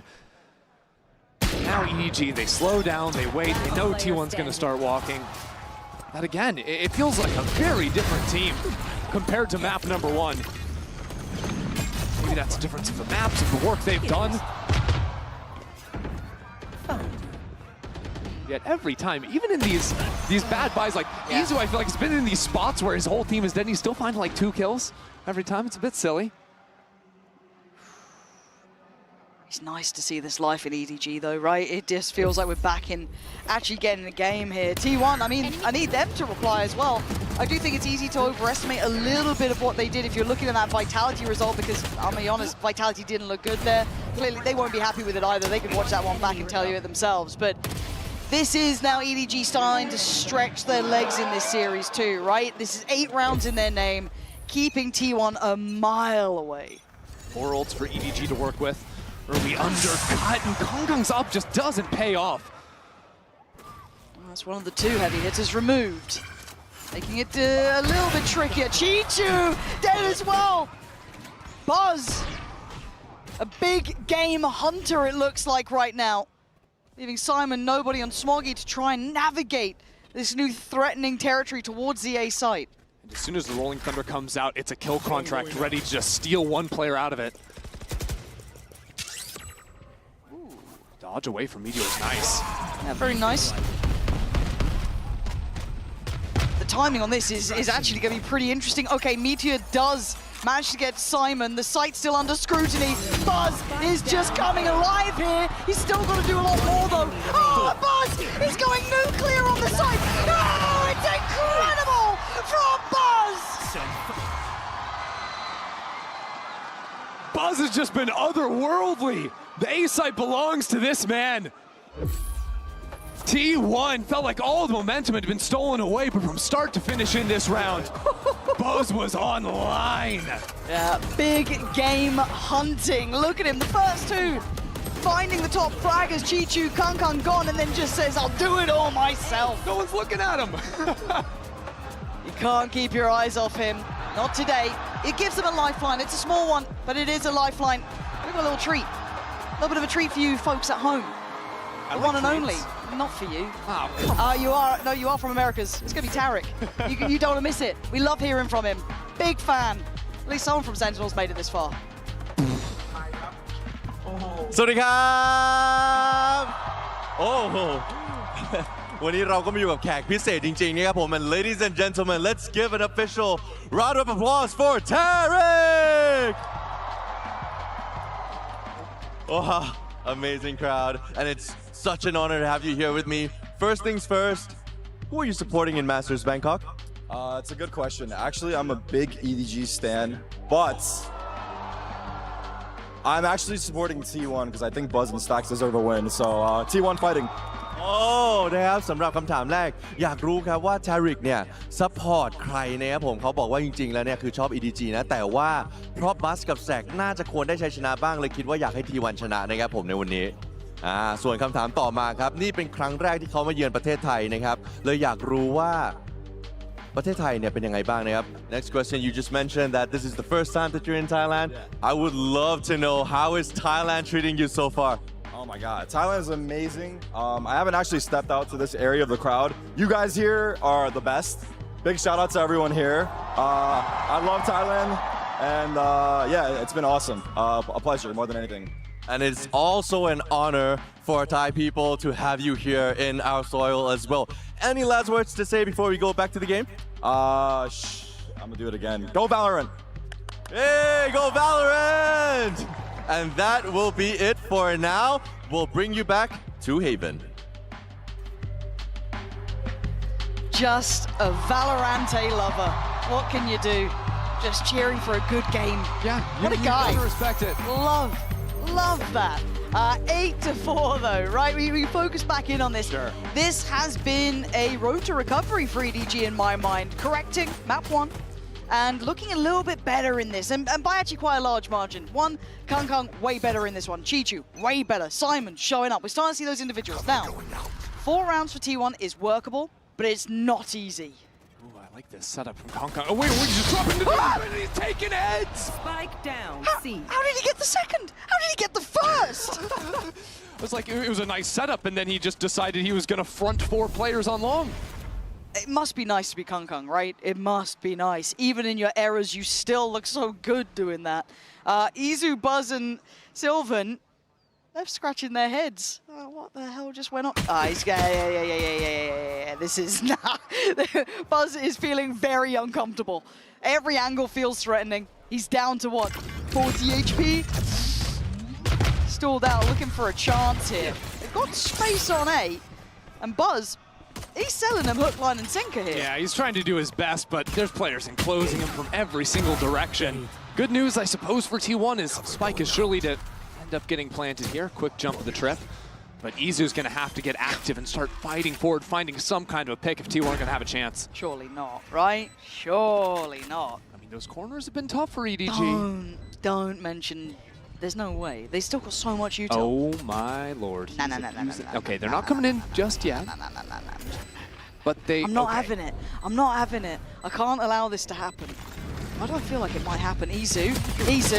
Yeah, okay, nice. Get cleared. That's fine. It's all fine. We make it through the round. EDG have 4 standing. Kung managed to get 2 magically. I don't understand it, but it's all good. EDG up to 9.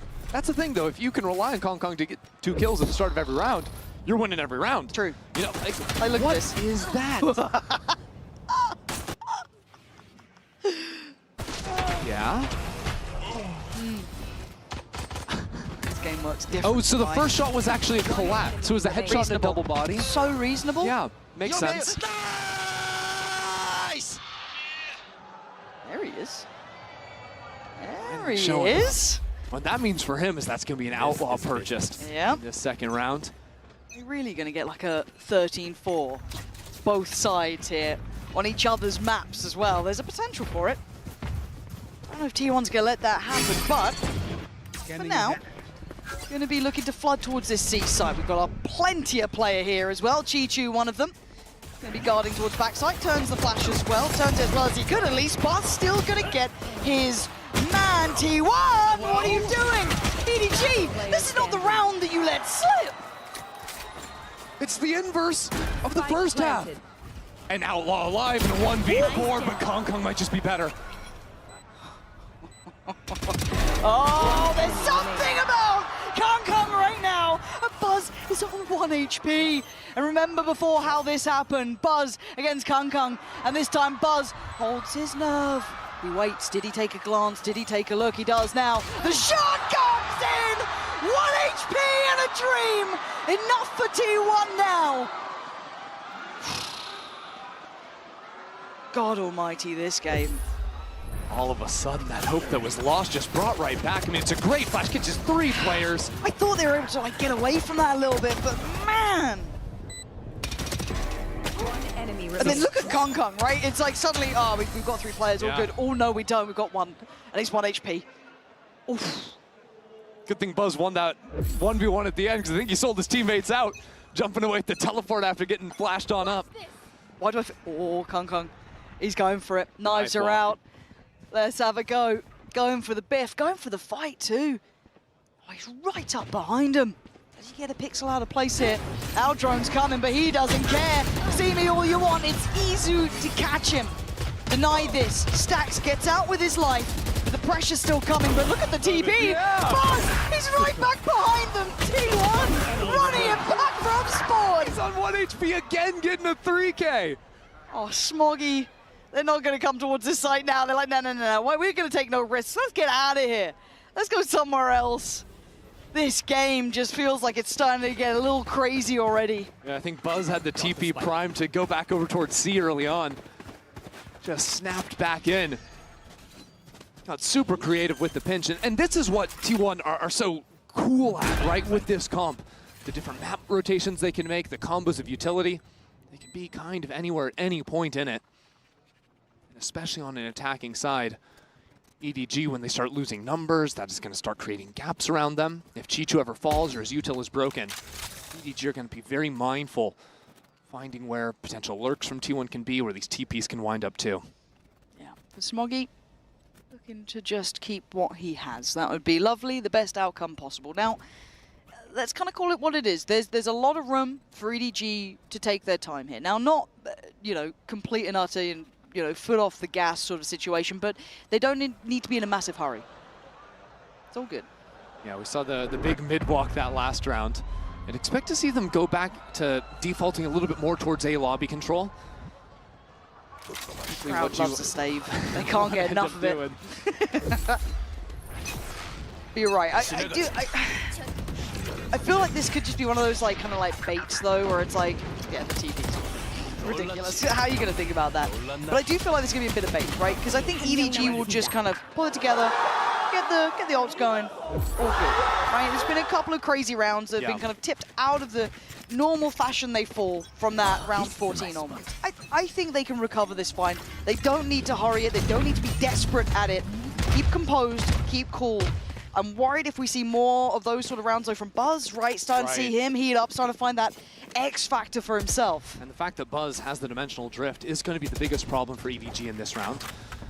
You know, T1 put down this early Cypher camera to clear out these A players tagged into. They see the jet, so this Yor is going to be fully faking over into the C side before snapping back into the team and re-clearing the other forward spots. EDG are here though. He didn't see Simon. Oh my god, this could be devastating. Wait, it can still work out in his favor. How's he gone away with this? I don't get it. Buzz, almost on a platter, does go down, but he sees it all. EDG do so well to just hold their ground during that play, not get fooled. But now T1, they've left Izu into short. The drone isn't going to spot him away, so while T1 create massive pressure onto the C site, get that spike onto the ground, Izu needs to act quickly and come in on that flank. Yeah, because they still have to withstand the potential. Oh no, they're coming back into him. You heard all the footsteps leave. They're going for a little double pump on this one. Yeah. All right.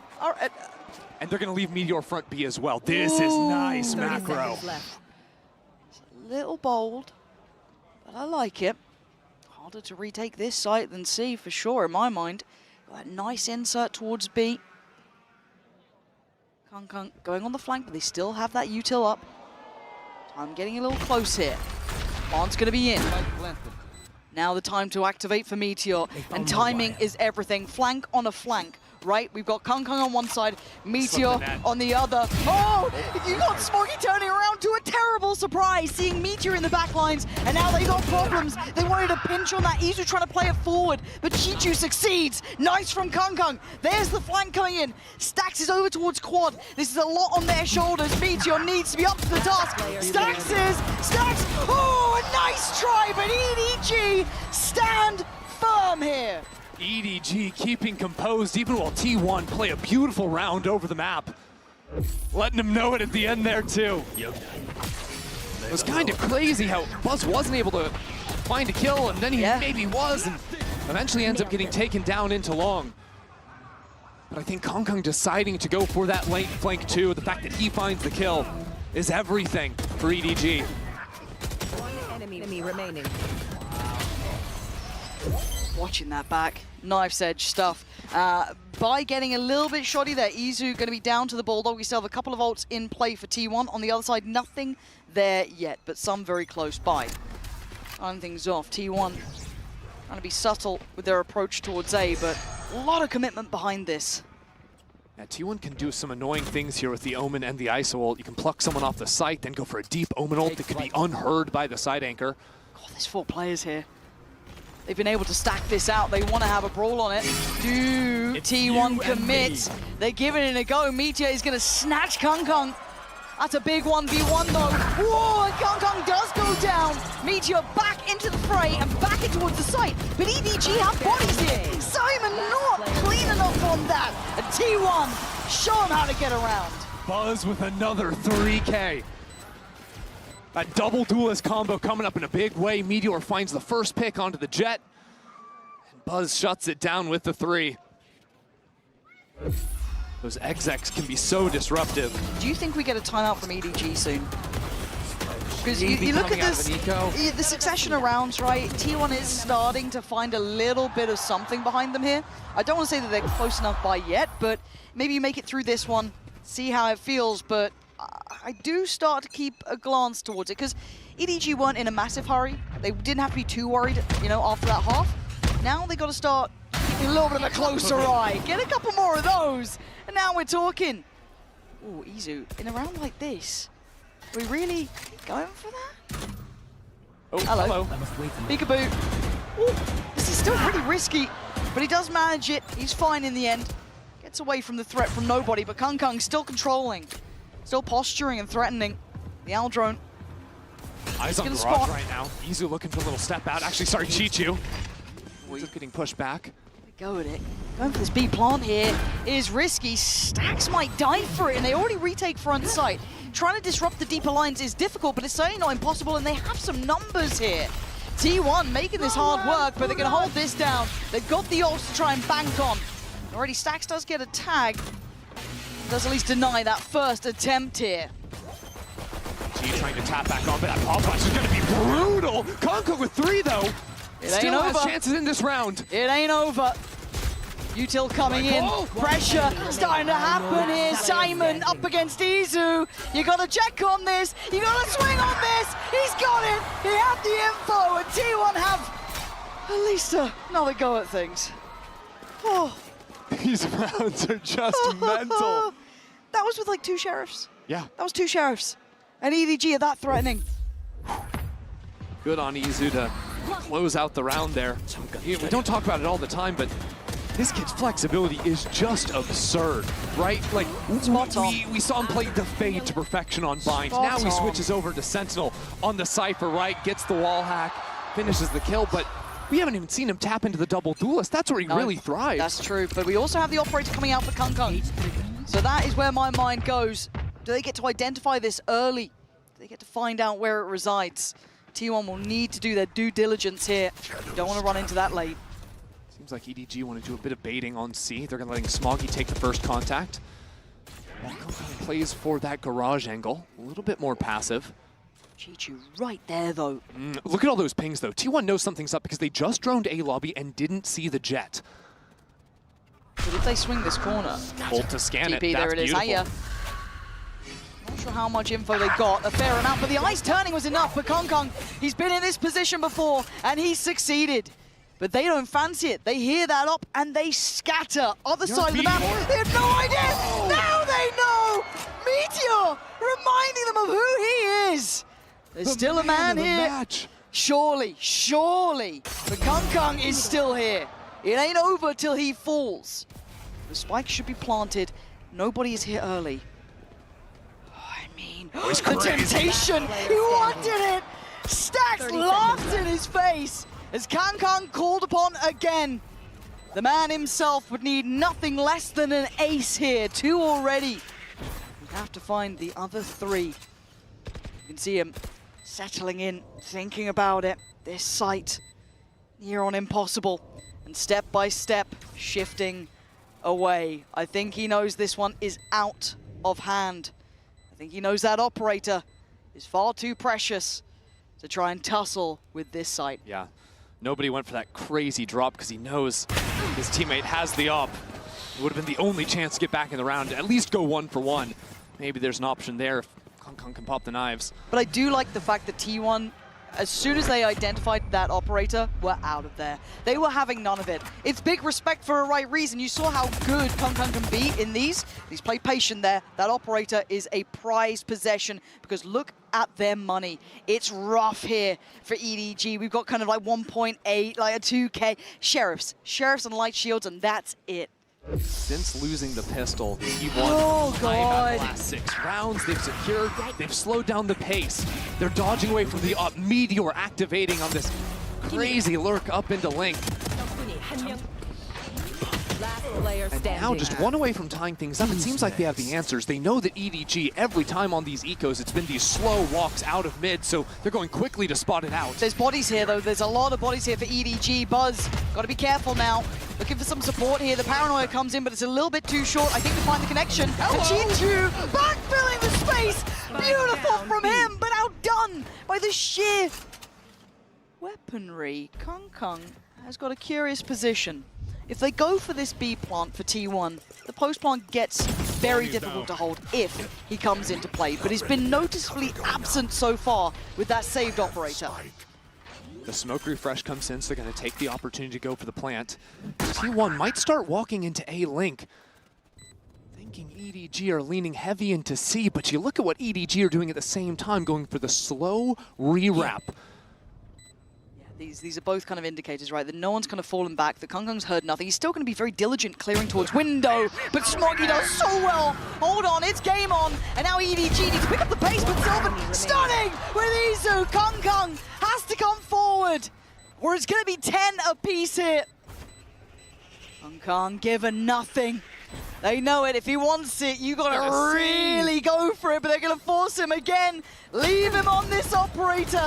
He's still gonna drag one down with him. But the round nonetheless is T1's, and the slow march back to an even scoreline begins. It's gotta be so frustrating for Kong. 2 rounds back to back, he's just not allowed to play. Just lost before he can find that impact. Chichu does some annoying ratting around the smoke. Smoggy finds the shot into Link. I mean, it's a nice round called, even on the low buy from EDG. They have not had a consistent answer in this half. It felt fairly readable. On the light buys, they're walking up every single time. On the strong buys, it's usually been a fight over A space, apart from the one round they showed the Jet on towards Plat, and even then, T1 were able to call away from it. And it feels like I've just rolled back in time, right? It's like, okay, I see a Jet with an operator. It's not CNED anymore, but we're going to avoid him nonetheless, right? It's like, see that? We're going elsewhere. And I love the fact that T1 are respecting the impact that he's starting to have. I think that's a right call to make at 25-15. It's a much bigger performance, but EDG need to take back control of this game somehow. I mean, be it pressuring back, like they need something here. The Red Bull fan. Don't know exactly what's going on. No. Oh. Nice to keep it a little bit lighthearted here. Yeah, 10-10. Everyone's just like sweating. In the midst of a comeback. But truthfully, I mean, the weird thing is because Kong's had to keep saving this up, and he hasn't had the impact. T1's comp, we haven't even talked about, does very well against the operator. Yeah. ISO has the shield to block the first shot. Then his ultimate combined with your ultimate. They have perfect scouting to make it so hard to get consistent value. It's kind of a blessing and a curse that Kong's so effective with this gun because they've kept going into it, and T1's calling has just dodged it. And they evade him again. The operator is now toward A. T1. We've seen them approach this. Kung standing his ground this time. Maybe this time he'll get his man. Takes down Stacks. Oh, doubling down. Where did he get that from? But Simon is still here. Enough to keep the sight. Waving the EDG banner until Izu barrels on up. Now Smoggy feeling surrounded. Rightly so, they count it down. They swing together. We saw it before. Chichu was a mile away. Hold on, Chichu's got the spike. Oh, he's got his ult too. But now that gives up his position as well. When you're 1v2, Chichu, you've got your chance. Can you keep your team in the lead, or is T1's comeback inevitable, Chichu? Oh, it was bold, but it falls apart. T1 taking the lead. Just an unbelievable round out of Buzz. The fact that he's unfazed completely after this first kill goes down, he pushes forward, takes the timing, and they're lined up just next to each other. Nobody's got his util out. It's just brutal. And it's all because he went for the early teleport that closed the gap. He snuck into the right side of Stack. He's in a position that no one on EDG thought he could possibly be. The money. Look at the money. Oh my god, EDG gonna have to face this with a scrappy buy. You got Guardians, you got Stingers. Yeah, Simon's got the old Smoggy as well, but these aren't easy to lean on. Ultimates here. And patience from T1. They don't want to fall into any sort of trap. Already, though, proactive down A long, but still taking their time this time. It's nice from EDG, though, because the other rounds they haven't shown that A stack. Now they try and show a little bit extra presence, but T1 realized it hasn't been the walk there, so the mid walk is expected. And Izu's there for the swing, not going to get fooled twice on that angle. So Chichu gone. Your big players now are Smoggy and Kung really. The timing on this drone going to force Kung away. Here's the drone, has to fall off the angle, and he's got no protection in Garage. With the Cypher out of the picture, no trips to hold his back. The hero rifle has to move forward. And the hero standing tall this time has to slip away. T1 forcing back both fronts now. The walk down middle, the approach through C.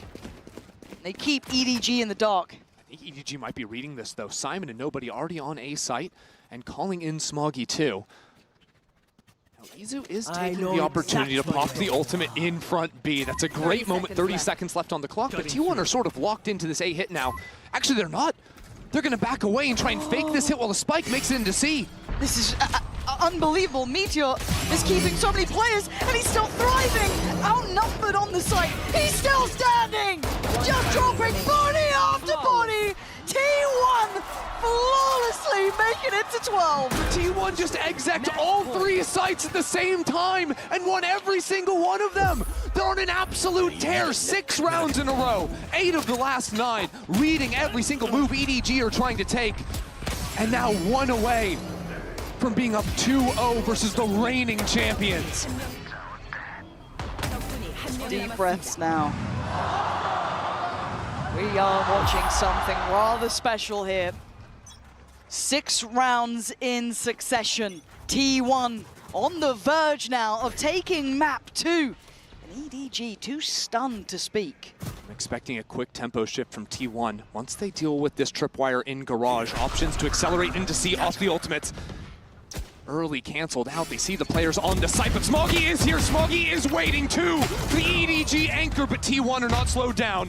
They needed someone, anyone to stand up, and Chichu's still here, but it's a little sloppy, but it's fine. He gets the job done. Down, C. Wait. Stax and Izu in a 2v2. Simon's got ult. Surely that's enough to tip the scales over, right? Maybe not. Down to a 1v1. It could close right now. And look at the HP. 10 on one side, 30 on the other. And it's a clash around the back. T1, 13-10, looking bulletproof at the end there.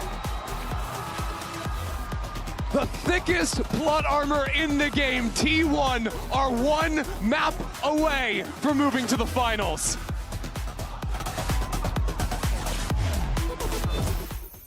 나이스! 나이스! 나이스! 유병철 나이스! 와 나이스! 나이스! 나이스! 나이스! 나이스! 나이스! 유병철!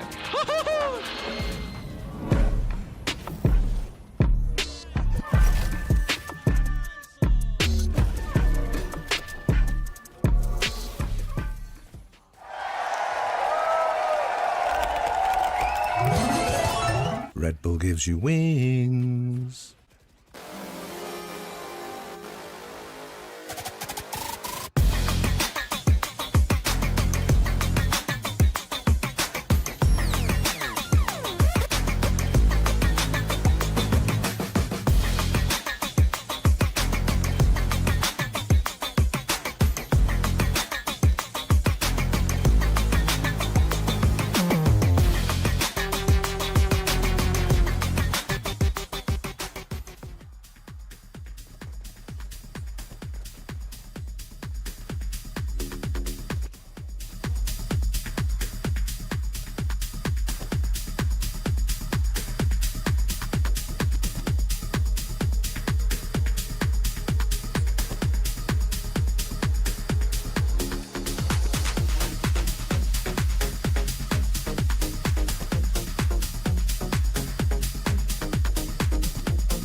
human body was built to move. Not trapped at a desk in one singular posture for 12 hours a day. It's time your chair evolved. This is Secret Lab Titan Evo. Ergonomically engineered for you. Gamers, hybrid workers, artists. Backing your every move. Face your death, cause you play a roulette with each step I progress, no less. Go ahead and place your bets, cause we know where we at, we know we top tier. Cause all the hate that you bring, we know it stops here. I'm taking off like a rocket here and stopping here. It's strange how they cannot see the future, but see profit here. Wait up, we gon' always win. Promise that that's not a promise, yeah, that is a threat. You know that I promise to bring the team commas. When the whole team win, that's when you flex. Win, and I'ma do it again. Watch me win, then watch me do it again.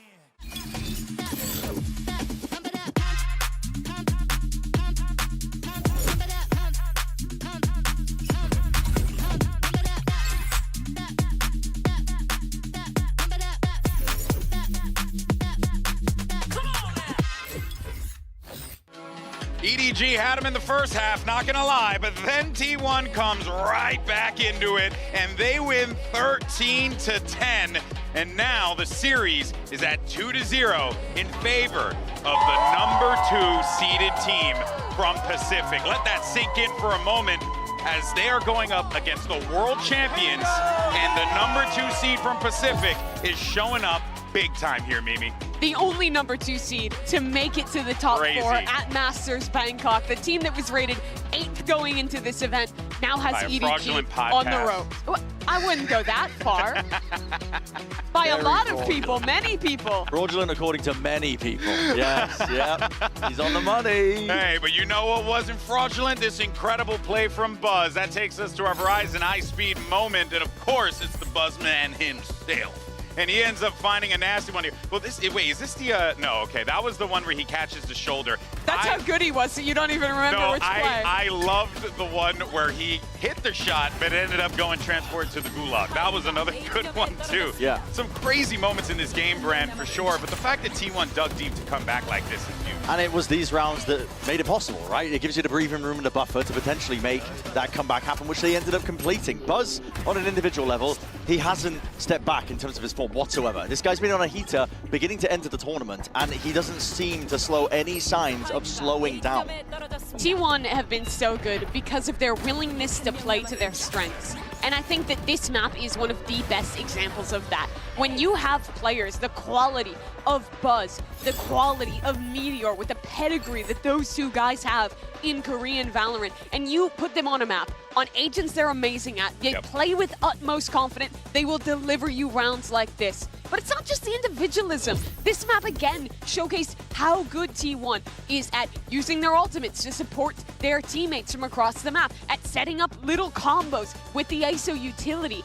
They are a team that at the simplest form is willing to just shoot you in the face, but there's that little bit extra behind the confidence that pushes them at that next level to be truly world class. Yeah, T1 are certainly looking fantastic, but there you see that guy on your screen, Kong, who has been doing everything feasible to keep this EDG team in the game. And look at the change from Bind to Haven. Bro, he was deadlifting. He was trying his hardest in that map. I'm not kidding.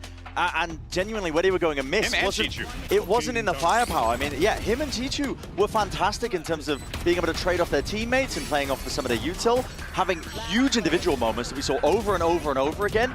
But the thing that really slipped away from them was just that macro play. And Kang was left in so many scenarios where he was forced to try and play retake with an operator in a 1v3 because EDG were trying to force the issue too early. They were taking peeks when they didn't need to. They were dropping into sight when they didn't need to. Kang's doing the most, but he can't do it all. And I need the rest of EDG to step up to give us a more competitive game. You can't go out this tournament 3-0. You're the reigning world champions, man. You can't go out 3-0 at this point. I need to see them collect it up, be disciplined, and play together.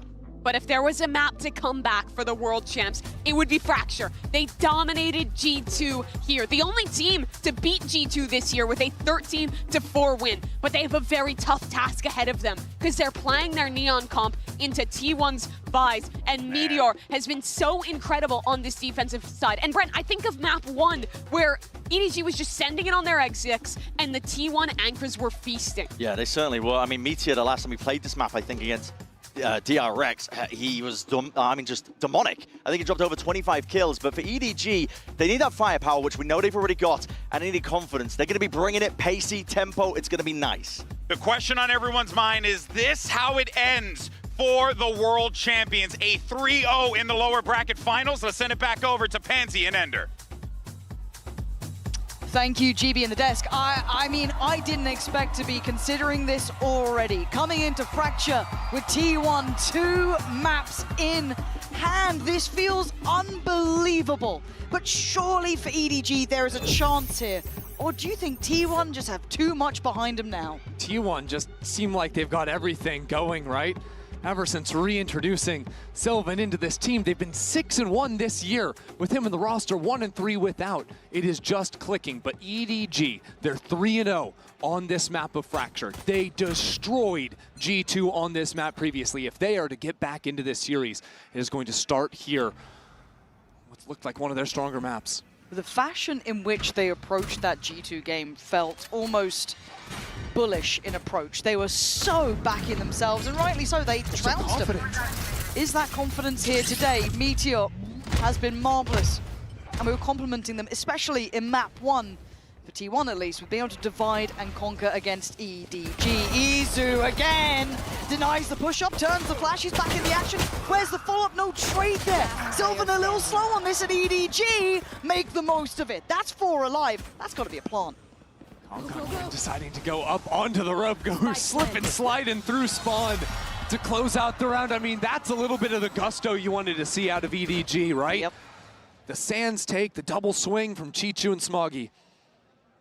In my mind, though, if the spacing was a little bit better, if they traded a little bit more effectively, this little crunch coming through Sand gets a bit more deadly, but just a little bit of spacing in between gives EDG the chance to actually shut down these kills. EG had some cool ideas though, right? Kong going up the rope and out onto Rafter trying to look over the smoke. Not something you see every day. Gotta be really creative on your entry pathing.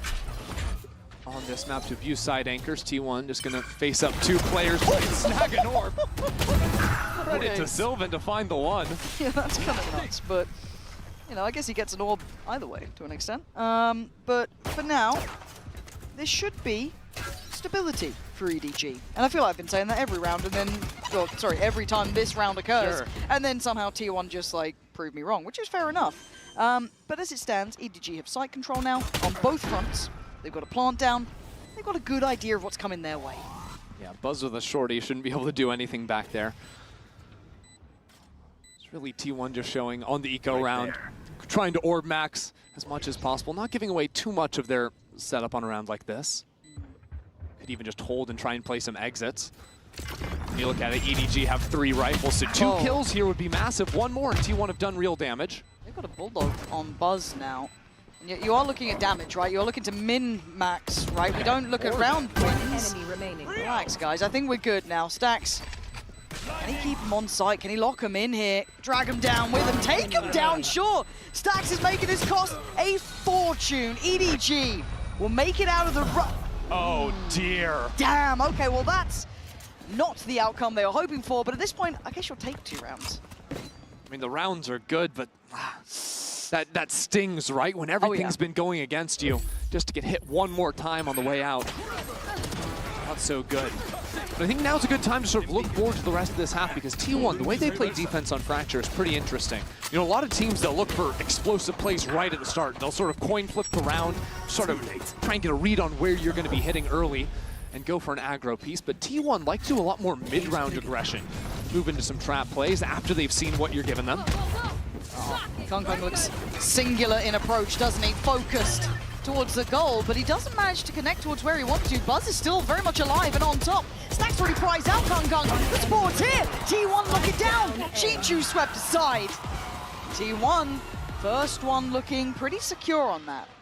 I like the way Buzz was repositioning on top site there. Dodging away from the stun, taking those angles pretty cleanly. I'm waiting to see the money find any stability, right? And it's just not. It feels very volatile for them. I've seen a couple of, like, you know, weaker weapons coming in here in all occasions. Yeah, this next round's going to be make or break, especially for EDG. Down on relatively low money, both breaches. Just one off of the Rolling Thunder. So we're looking at Econ swing, we're looking at ult swing. Potentially 2 or more rounds riding on the result of this. Buzz's curiosity peeking here a little. Go for the Boombot, reveal at least early presence towards A main. Oh, so they see the A main presence, they hear the zip line being taken down onto the south side, but it's a great timing found on Kong Kong. See, Izu was going for that walk because they got the comm of the zip line. That's a layered approach from EDG to open up a potential kill for Kong Kong. Yeah, that's huge. And you can see trying to keep an eye on this now is also Meteor. Doesn't like that that's available, and the ult going to be coming out on top. That's big, actually. Good info on this. There's a lot of players towards B. Do you dare carry on forwards? Gonna get the upgrade at the very least. But do you then pivot back towards A? Yeah, gonna drop down the stun, start moving out of there. Still a feint though, but again, you got to look at who's still shouldering A. It's gonna be Buzz. Done for, deleted. That should be the red carpet rolled out. They don't know how much success. I mean, maybe they could read it off the back of the Cypher information that came through earlier. But yeah, the site's theirs. Yeah, Meteor deciding to go on a flank, but he's stuck on a tripwire. Now EDG are aware of A main being a potential problem. They've got 2 players there, ready to deal with Meteor. This looks like a meticulous round, though, from EDG. Yeah. It's what the doctor ordered. The late insurance of Chichu on drop as well is exactly what they want. Yeah, flash to play in Meteor, though. Has a glance, Smoggy one side, 2 the other, isolates 1. And I don't think he makes it out of this alive. They're trying, but no one can trade in. Yes, he can, actually. Stacks, I lied to you. He gives it a damn good go, but 3 more, surely not. Time to back off for Stacks here. The time's just no good. There's just no time to play, and Chichu being where he was just such an unknown factor. But these rounds are close, but this pacing coming out from EDG feels much calmer, much, you know, better considered here on the approaches so far. I liked what they did then, honestly. Yeah, a little bit off the back of Kong Kong doing what he did, but it was the read of that contact in A main. Exactly. Again, they pulled that rotator, that flank coming in, off of the audio of the zipline to make that pick even happen in the first place. And then because of clearing out A main on this hit into that side of the map, they hold on to the breach ult. So Rolling Thunder is going to be available if they need that, because T1, they're just going for the half buy here, carrying over what they can from the last. But this is what sort of builds a very solid half for EDG. This is kind of what happened against them back on Haven in the second half when T1 got all that momentum. Yeah, it cements those foundations, right? It gives you that nice bit to lean back to. Your big ult on Simon here. Kong Kong already lovely towards Buzz, but he can't escape. T1 want to crunch and they want to have a little bit of a biff themselves. And they pull the trigger on the ult here. That's wild. Stacks on the swing. Takes out Smoggy, but it's still a 3v3. And look at the weapons. It's ugly. Izu was trying to find some kind of a rifle. Now calls in Sylvan, so it's a Sheriff and a Bucky. Right flush with the smoke. I mean, a Bucky here ain't bad. But surely it doesn't get the reward it wants. They know the door's stuck open. They know someone's here. They've got to be heads on a swivel about this, but they can't really disrespect the cycle on the smoke, the util coming out, so they peel away. They're well called round. Choosing to go 3 on a zipline. That's dangerous, to say the least. But Chichu had the camera. I think he cleared the north side. It's observers ready. See if anyone's going to just, you know, be on the side waiting. No one is there. I think they go drop. Because they know A main had been taken. Now they clear, no one had pushed out from B.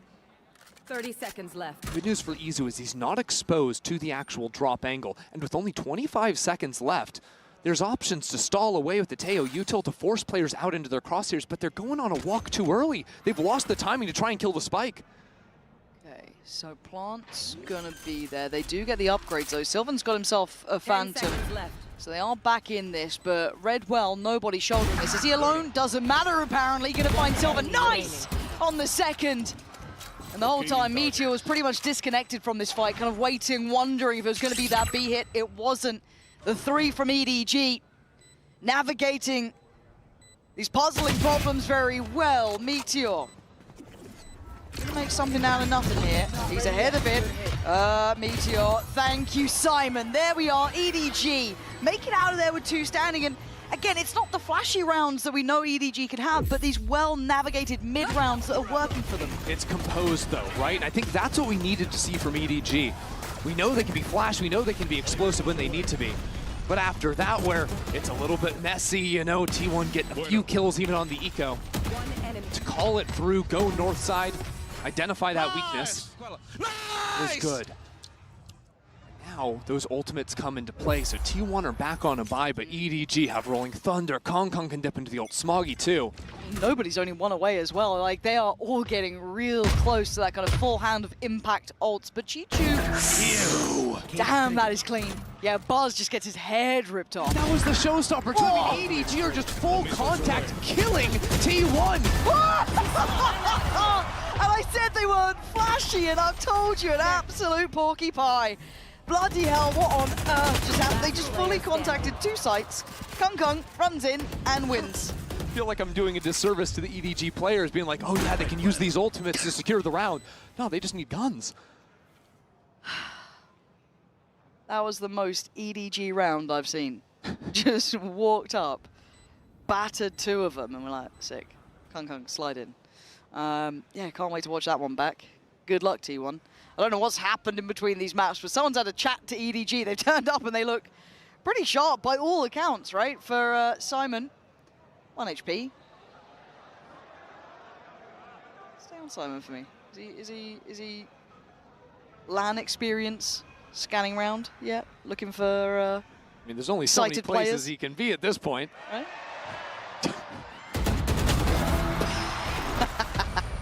I don't know if the crowd loves or hates a save, Yeah, but they I'm seem not thrilled quite by sure. it. They seem absolutely enamored with the idea. Oh, they love a save! Can't get enough. Easier there. But yeah, I want to see this replay. Like, look at these fights. Sick. Oh, and it's right on Buzz's Sick. jiggle too. I think Kong doing this is just... Yeah, this... Yeah, fair enough. Fade away. Yeah, fair play. That's 3 just belting shots. Oh, one was through smoke. Good. Good. There's the crowd loving the save again. 1 to 5 though. What are you meant to do for T1 here? Because this does feel like EDG have started the ball rolling well. And we've seen this before, but they found these in a multitude of ways. This hasn't just been that kind of one-off heavy hitter having form here. We've just seen 3 players basically pound for pound outdo people. But also the way they got to that 6th round was through a composed approach. They were playing the map well. It wasn't just heavily dependent on individual influence. I think what T1 have shown now in a few of their rounds, especially on the ecos, but even in a couple of the buys, when EDG find a few openers and then the round resets, right? Because apart from the last round, EDG have slowed down the pace of the mid-round. T1 have started walking and trying to, you know, take advantage of some potential gaps. And I think EDG have dealt nicely with that. They've played a very grouped approach in these mid-rounds. And if I'm coming in here from T1, I'm thinking, okay, instead of committing to the flanks in the mid-round, let's commit to maybe some more limited reclears or some heavier stacks, lean 1-3, 1-4 on sides of the map, because EDG have done a lot of rehits. I guess this also then does get brought into the bigger picture. It's quite early for this conversation, but we will start lightly looking at kind of map pool depth and best of 5, right? This is something where EDG historically have got a very good record, highlighted at the start of the day, and will echo throughout if it does become more and more relevant. But this would have to be a reverse sweep if we're going to have the conversation at 5-1 here in map 3. It is a long and hard road to walk for EDG, but they could certainly take some steps towards it here. Meteor looking with the Marshall, and actually leaves Izu on the close angle. Good drone's going to push them back off the side. And an ultimate now. Oh, surprised they felt they needed it. I felt it was already lined up, but Kong gonna springboard in, and why not? Meteor deleted, Izu on the trade, but now he's in a bit of a predicament, just kept safe by the smoke. And okay, and Sylvan, oh, free gun, lovely, have a go on that. Ult comes in, this is all getting sloppy, it's all getting messy. It's down to Buzz and Sylvan, at least for T1, as EDG in all that chaos just looks so composed still. They plant their feet, find security, get themselves a plant. Buzz once again goes over the tripwire, but he was hurt. Yeah, EDG full on holding him. going up 6-1 now, and you think, okay, Rolling Thunder may be an overcommitment, but they've been sitting on 4 ults for a while, so I don't mind that just to guarantee the round. It also did end up pulling out the orbital strike from Sylvan. So not a bad round at all, especially with nobody catching a couple of those real nice kills. Okay. Brimstone thinks it's all right. You're right. Simon burning that one ult to ensure a round outcome. Fair play. Operator purchased Buzz. First time we're seeing the look from him. NT's fully spotted and stunned. Oh my god. Oh my lord. Can he get out of there? Buzz barely alive, but makes it away, bounding back towards the A side. But then as a catalyst, Kang just goes on forward, a little too wild, a little bit too far. And Buzz just in panic mode. Just punch the ult. How has he gone here? Just on his own, walked into A main, out into sand. Meteor full clears him and takes him down. And EDG out of sorts in the round. They've seen 4 towards the A side, so they're going to speed up into B. But T1 with Meteor ultimate available on the retake should be everything they need to get back on the board. And that's the spike held back here. Can't even get the plant fast. Gonna try and on the north side yeah, too. you're spot on. There is a look to try and go through tower to try and get the cross, but the cross is it could be threatened. They know that operator could have been in play. Swing together, all good. Meteor just comes crashing back down to earth. And slow lurk coming into play now as well. Layers upon layers here. Chichu trying to hold the line. Pressure towards CT. It's Smoggy waiting over towards that dice side too. Chichu's got a lot of eyes on him. He tries to fall away for a second, reset the tempo, but T1 starting to build back in, but Smoggy succeeds. Cuts off the approach from Dice, but already Sylvan ahead. But Chichu's reposition might just be heaven sent, but he's been hurt. Oh, but it doesn't matter. Oh my God, Chichu! Out of nowhere, the reposition perfect. The first felt fated, and the second unbelievable. EDG had no business winning that round, but it's Chichu and the Red Bull clutch to carry it through. I mean, look, Buzz gets the classic kill. Nobody tried to take that timing, but then from getting that opener and then the reposition, T1's gonna be kicking themselves for the missed shot on Buzz for giving Chichu that window. In fact, he pathed all the way around. EDG. Signs of life here, right? Heart starting to beat a little louder. 7-1. Not gonna go down without a fight. T1 have walked all the way up on nobody. This guy's way off sides. No one to help him out, so EDG have to speed up on the other. I don't think Kang needs any encouragement, actually. He's flying through regardless. Stacks gonna get put to bed early. The main danger man would have been Meteor here. Buzz! Oh! 3 big kills! I was talking about Meteor, I'm sorry, Buzz. I wasn't familiar with what you could be doing here, but Kang's still alive. Buzz, have you got more for us? Kang forced to pop the ult under pressure. Looking to thrive, Buzz! He looks out of his mind right now, supported by Meteor, but what a round! He's a headhunter! He's a trained assassin! Buzz just wills that round to T1. How's he done this? Just Lovely. watch it Whoa. and appreciate the precision. Oh, that's poetry. That is poetry. 적군이 한 명 Oh. Christ.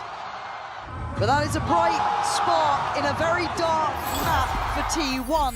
Their second round, it's the only one that they've really had that individual upswing on. Other than that, it has been the EDG show here on this side. And again, Kang looking like he's just been given a red flag to a bull. He is just running this map.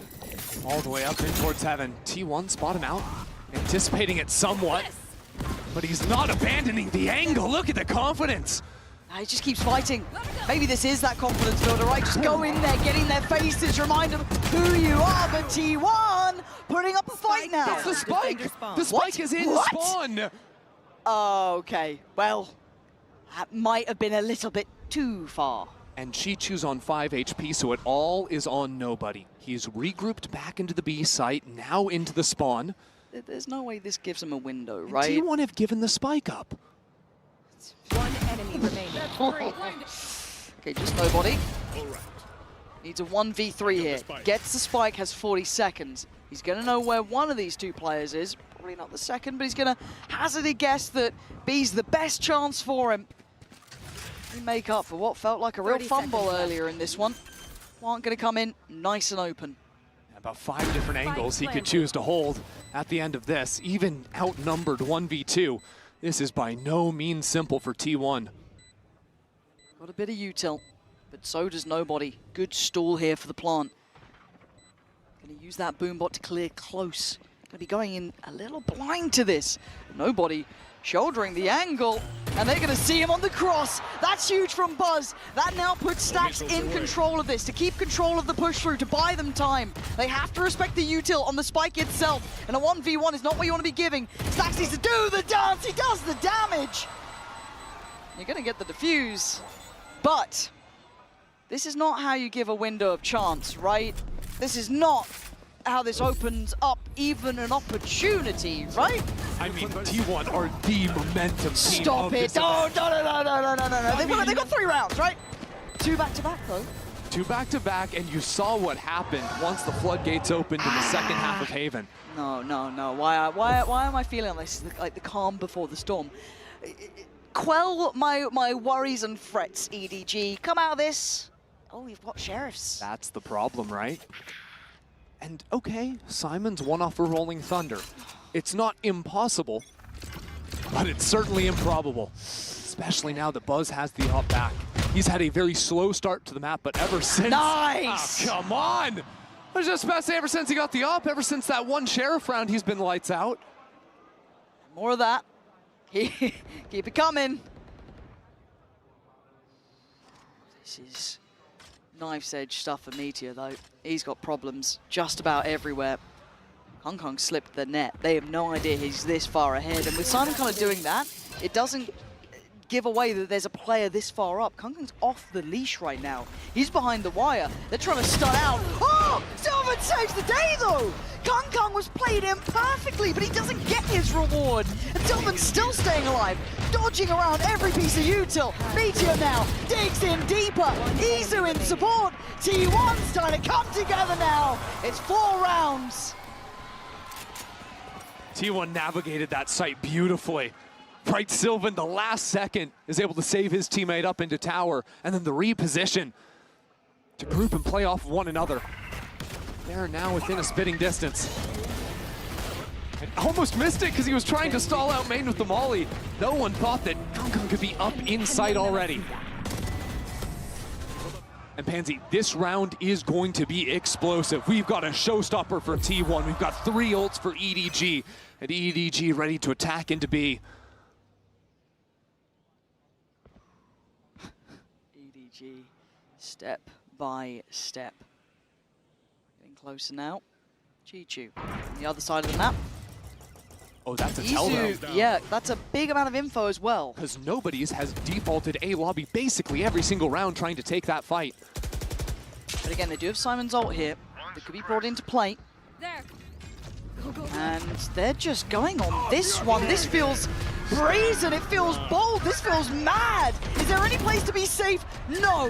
EDG storming the gates. Izu trying to play this back in, but lost in the smoke, as is Sylvan. This is madness, but T1 coming out on top here. 3v2. Suddenly, Brimstone ult comes flying in from above. Simon and Smoggy, they ain't got the plant yet. They got 47 seconds to figure this out. They don't even have the site anymore. They've just gone ahead and left it, using their final smoke to try and threaten some kind of a walk-up. But pretty soon they're gonna have to start running and make their way over into A. And the post plant, it's not gonna be so easy. Looks like Smoggy, if he can get the spike down, if Simon can toss that over to him, he'll have the ultimate, he'll have the molly. But they still can't just play off-site. They're gonna have to fight T1. Got the spike. Trying to make that cross.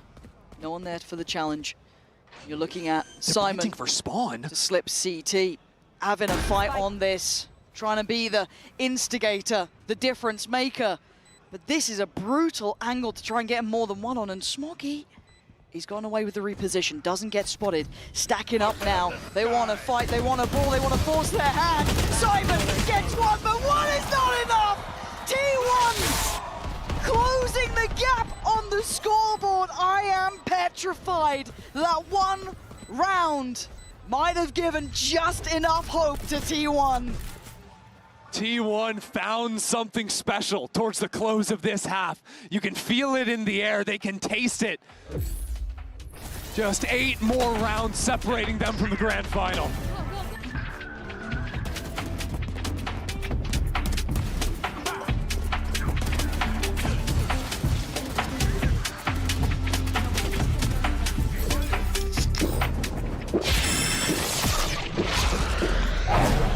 Red Bull gives you wings. Had it with your old phone? We've got you. At Verizon, trade in any old phone for iPhone 16 Pro on us, on any plan. And get iPad and Apple Watch Series 10, all 3 on us. That's up to $2,000 in value, only on Verizon.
Five to 7 now.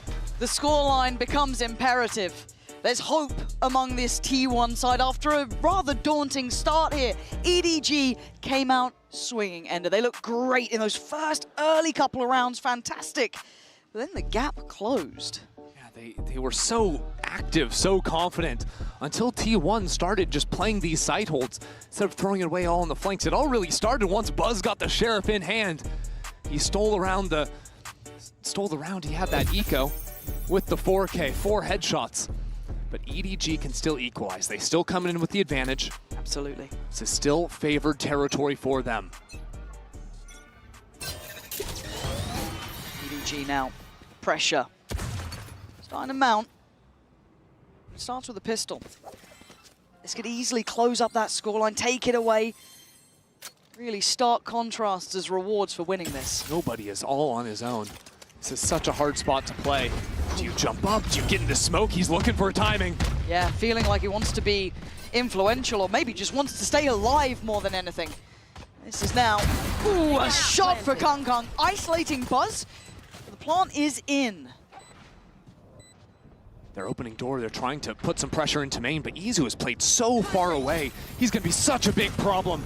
Yeah, Izu down the line could be an issue, but Smoggy aware. Lovely from him. Heads upward. Sylvan fights out towards. Whoa, Meteor! Relax now, Smoggy. Gonna keep advantage to EDG with the defuse coming in on the second half. Wild that it comes down to a 1v1 again.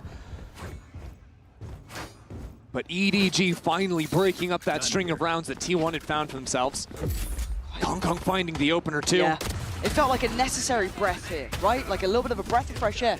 The fact that Smoggy caught out Izu felt huge to me, because that could have been such a big impact player to come in late, a little bit of util still in play. I mean, Meteor and Sylvan tried to make a damn good go of it, got real close, you can see it. Real close, but a solid step for EDG. Up to 8, and you can see that there's no hurry for T1 to try and over-invest here. Just gonna be that Sheriff on Meteor. We'll see if EDG can keep shutting Buzz out of these rounds. Apart from the Sheriff, he's been fairly low impact compared to his usual self, but as I say it, are they gonna steal away another eco? You don't do this, you don't do this! There's no way that you get away with it again, right? We've got 2 Bulldogs, we've got SMGs, we've got util. EDG now, level in numbers as well. Isu going to be forced back. They're trying to find their fight towards Arcade, but nobody does really well here. Now it feels likely they're up towards the tower side. Kung wants to take the space. He's having a go at it. And yeah, he's going to get his marked man. EDG weather the storm. It got a little dicey. They deliver and get up to 9. Great util on that tower reclear. First the initial stall, then the flash. Scaling off it nicely too.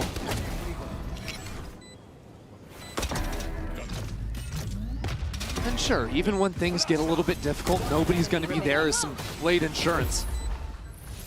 But I think the Buzz thing might be real. Again, half his kills just came from the single round with the Sheriff. Kong's had his number in a few of these. Now on the defensive side, facing up to take these early fights. T1 geared up for a split over into the B site. See how quickly they end up taking this. Seems to be fast. Yeah, it looks pacey, doesn't it? I mean, they could always shift gear, but now they want to go, especially with Buzz doing this, right? This is quick. Jichu, life on the line, but he's managing to make it out of the Maelstrom pretty much alive until then. Buzz, big, back-to-back damage, takes sight, takes control. T1 there. That's a quick plant. They are instantly on the back foot now. EDG showing 3 players coming in on the flank. Looks like Simon got cut off by the wall too, so they have to slow down, take their time. And T1 have completely shrunk away from this. And there's still just the bonus here for EDG, right? But you don't want to see 5 against you. 5 walking out with all that cash, all those prizes. And Sylvan might be the one to stop it before it starts. Big flank, big timing. And a whole lot of players to do some big damage to. Nice between him and Buzz. Now can close, not this time. No more weapons to be taken away. 4 make it out of that round for T1. Such a clean anti-bonus there. T1 in a great position to play this next round. Keep things competitive, keep things close. And we're still a little ways away on the ults. Okay, I like what we've seen there, at least from T1 to show that they have that gear to go to. That pacey look coming in. Kung now, ult is ready for him. Is that something they want to be leaning towards early in this game? Stamp that authority on there. He looked almost over-aggressive to an extent, right? Really trying to stamp his authority on that first half. Now the idea here was a quick refight if it was going to be another split off a breach stun in Kong Arcade, but now they can quickly rotate over. Drone's going to spot the one player, but EDG aren't going to be fooled at all. They are ready to stop this hit in its tracks. Ooh. Did Buzz hear that, though? We talk about land sound. That little drop. Affordable, but now a little uncomfortable. Buzz can still just go in for it. Oh, he's hunting him down! But he lets one slip. They don't know about it. Buzz still going. Still trying to find his man. He's lost him in the smoke. He's lost him in this complete madness. It was Isu in the end to come out of the bloodbath alive. Just insanity. I thought Buzz's entry pathing was perfection there. Going into the smoke for the first kill, then turning around to help his teammates. Hearing all those rotates coming in. You'll see his POV here, right? This kill then turning around, because you know that the defender's going to be flooding back in from those site smokes. Oh, that was sheer pandemonium, though. Like, look at the amount of bodies that died on that site. These 2 rounds. Of course, just enough worry. Just enough that they want to slow things down for EDG. They have a buffer still. We're at 7 to 9. But when we talk about pressure, I know the Desk did as well at the start of the day, we never really put Team EDG as someone to feel that pressure. They always thrived in it. Actually, if anything, got better in it. Now we've got a real challenger in the form of T1 here, who seem unfazed by all of EDG's past accolades. And they are getting close on this scoreboard. It's sort of wild, right? T1 coming in with some of the lowest expectations of the tournament as Pacific's #2 team. Right? Losing that first match against Vitality, you discount them almost instantly. Like, what are they doing switching around their roster? Like, it doesn't make sense. Play with the guy you stuck in first. Everyone looking foolish after what Sylvan and this team have been able to do since then. 6-1 this year with him in the roster. And this combination of old and new, right? Buzz and Stacks have been together since the Vision Strikers days, rejoining now with Isu and Sylvan. The younger players, in moments like this, still managing to step up. It's nothing short of impressive. You look at the bite for EDG, you've got to feel like this could be an 8th. Now, they still have some ults here, though. that could change things. Smoggy gets a kill. You've suddenly got the orbital strike as well. A lot could be had here. T1 as well, walking into 4 players. There. Hong Kong's hero rifle is up in arcade. And it's a little difficult for T1 to exec into this B side without any pressure on the north side. So either move back into A or re-clear underpass, you'd imagine, unless you're willing to commit the Rolling Thunder to it.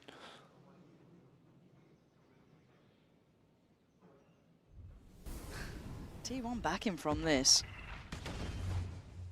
A little bit worried that they're walking into a bit of the unknown towards A. So we do have this push up from nobody, but it is just a Sheriff. So Meteor's going to win that one. It's too readable. Nobody does this all the time. T1's prep is there. They're unfazed by it. Light buy rounds have not been working for EDG. Simon, nice play from him. Dealt with by Buzz, but I like the idea. Had to make a quick play, but still, this is 4 standing and a plant now on their side. Kung Kung is en route through by Dish, I guess, but that's what they did need. Smoggy now has ult. Suddenly, the site's completely clear. Just about everyone's got ult. Kong Kong could chuck the rifle over to Chichu and pop the laser hands if he wants to. They are playing so far off site here. Look how deep T1 are sitting. They are banking on Stacks to be their backbone here. Kung Kung, he's going for it. He's absolutely going for it. They've been taken off the defuse for now. It's already forced forward. They have to get back. The volley. You're going to have the util. Oh!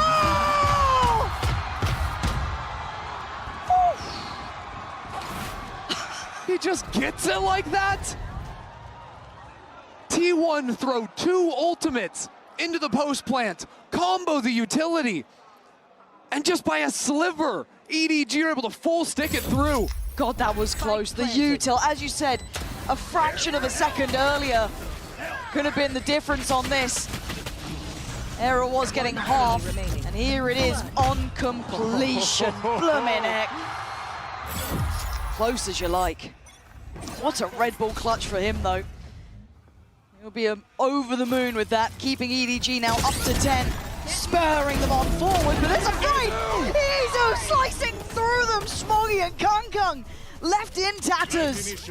And now the site looks vulnerable. Nobody has sped up on the flank, broke the wall, and now is going on the zipline to approach from the north side.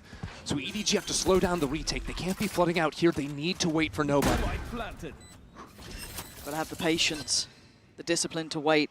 Izu's position might be a checkmate on nobody, though. It's been so good today. I mean, he started this one off. Might be the one to pretty much... He's at least going to identify where nobody is. It does force the hand now of the other two to start working forward. Peekaboo brings the surprise. Izu just holding the space. Stacks and Sylvan shut down the account. It was down by a fraction before. This time, 4 players standing for T1. I just can't believe the work Izu is able to do consistently. They're 2 rounds away. On every possible agent. We haven't seen him play the duelist today. He's still putting up numbers. He's still having rounds like this. We are 2 rounds away from all even. I'm going to tell you about the money. If you can't see it yet, you'll see it now. It ain't good for EDG. We're down to Sheriffs. We're on Classics. Let's have some fun. This is looking like maybe 9, and then we're 1 away. This game could close up here. But T1 still need to stick true to this so far. EDG dangerous as ever. Have a look at Kung Kung, already out and about. Taking his walk, stretching the legs. They have a read, but they certainly don't have the site control now. It's just every round, EDG going for these flanks. Nobody always pushing out from the south side. The ultimate's being thrown in.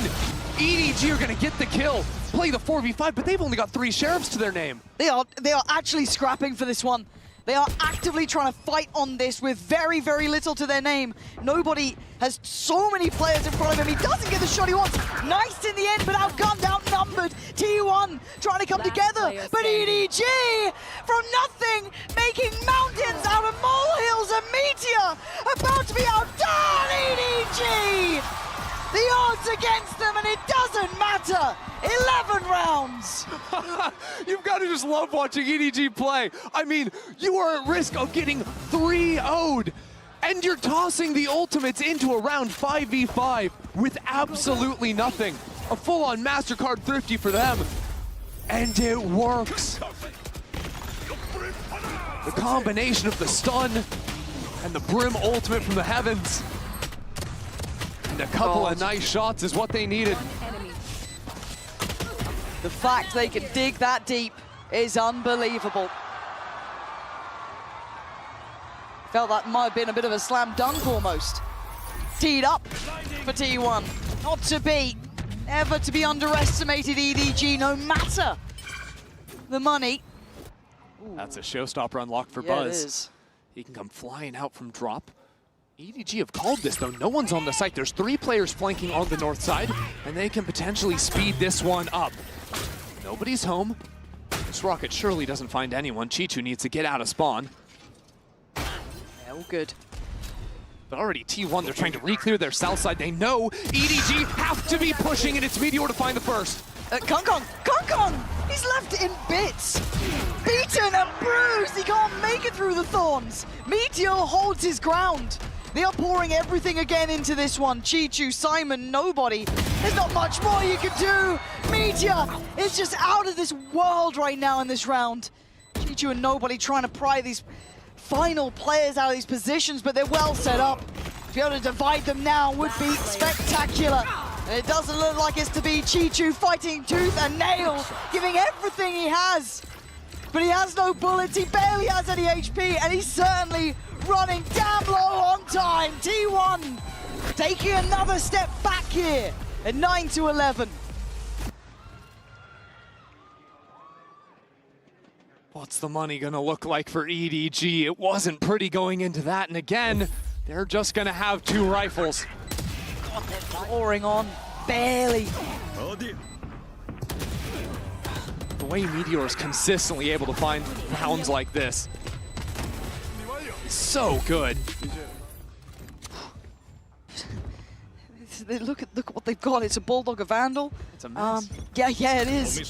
They made it work with less before. How do they paint this masterpiece now? It might be with a Rolling Thunder.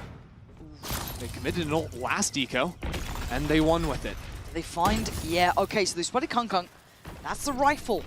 Gonna be now etched into their minds, but they pick up the pace. Smoggy goes unchecked. There's still a threat here. There's still a big chance here. Good trade, though. Stack's gonna keep it at least on even footing, but Smoggy still in the smoke. T1 this time, isolating the players, and Smoggy not able to make much of that position in the end, as T1 barrel closer. 10 rounds now. Nearly in touching distance to EDG. On 11. They've got a buy in hand here though, EDG. If there was a round to make it matter, to make it count, it would be now. I just want to know if EDG are going to change the playbook. They have just done so many of these flanks trying to blow open the rounds. But I think T1 have dealt with it so nicely. They've identified this tendency of EDG's. They're clearing out their flanks, and yeah, EDG are getting some rounds here and there, but it's not like T1 are shocked by the things EDG are doing. Oh, nobody. What a start. I mean, it feels like he's prayed for that one and someone answered that time. But Buzz, quick to business. Straight up towards tower here. This is awkward. No control coming in from the south side. So Buzz just moving forward on the warpath. Nobody's still ratting it out on center side, but T1 are knocking down the EDG members. Spot on, but there's the ult here. I told you it doesn't matter the numbers, it doesn't matter the odds, they're still gonna fight for this. Kung showing you why. Takes away Sylvan, now brings it back to 2v2, but the spike is down. The time is ticking. Can they find these 2 players? Stacks, the icon on the side, the young gun of Izu beside him. And now it's all about timing. Izu's trying to stall them out. Buy time! And he takes away Kung's head, leaving Simon in a world of trouble. A 1v2 that he can't find, surely. Tries to make it count here, but he's lost track of Stacks. And Stacks, the man with the plan, brings us back to 11 apiece. T1 having their wishes answered here. And EDG running low on time now. 2 more rounds for Stack and Buzz. This is their 10th international, their 10th global event they have attended. They have never made it to the final. The best they had back in 2022. Champions, top 3. They faltered then. But it doesn't seem like anything can stop this duo now. They're no longer in a Vision Strikers uniform. They're not in a DRX jersey, but in T1, representing Korea, representing Pacific. Now just 2 more to take out China and face down G2. Breathe it in. Take it in these moments. 11 apiece. EDG scrappy throughout. Can't say they haven't been. First 2 maps, take it or leave it. This one, they fought. They've been close, but close doesn't get close enough against T1 right now. The string of rounds they've gone on, it's 3 consecutive here. And the buy coming back in for EDG is not pretty. They've been suffering from that lower end of the money, suffering throughout this game. Kangkang invested his ult into that last round. He ain't got that now. This could be 12 for T1. The consistent question for EDG when they start faltering is who will step up? Who will be the hero for this team? We have seen this event, it beat Chichu so consistently. We've seen Kangkang at Champions. Throughout EDG's history, be the guy. Nobody too. Always willing to face up and take a 1v1.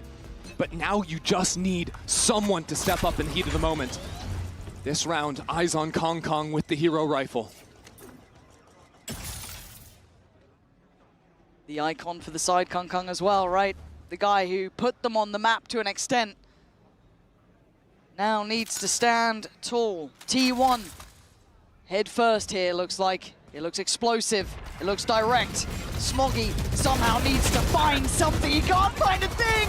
Meteor, Buzz, coming together in unison, sweeping the site!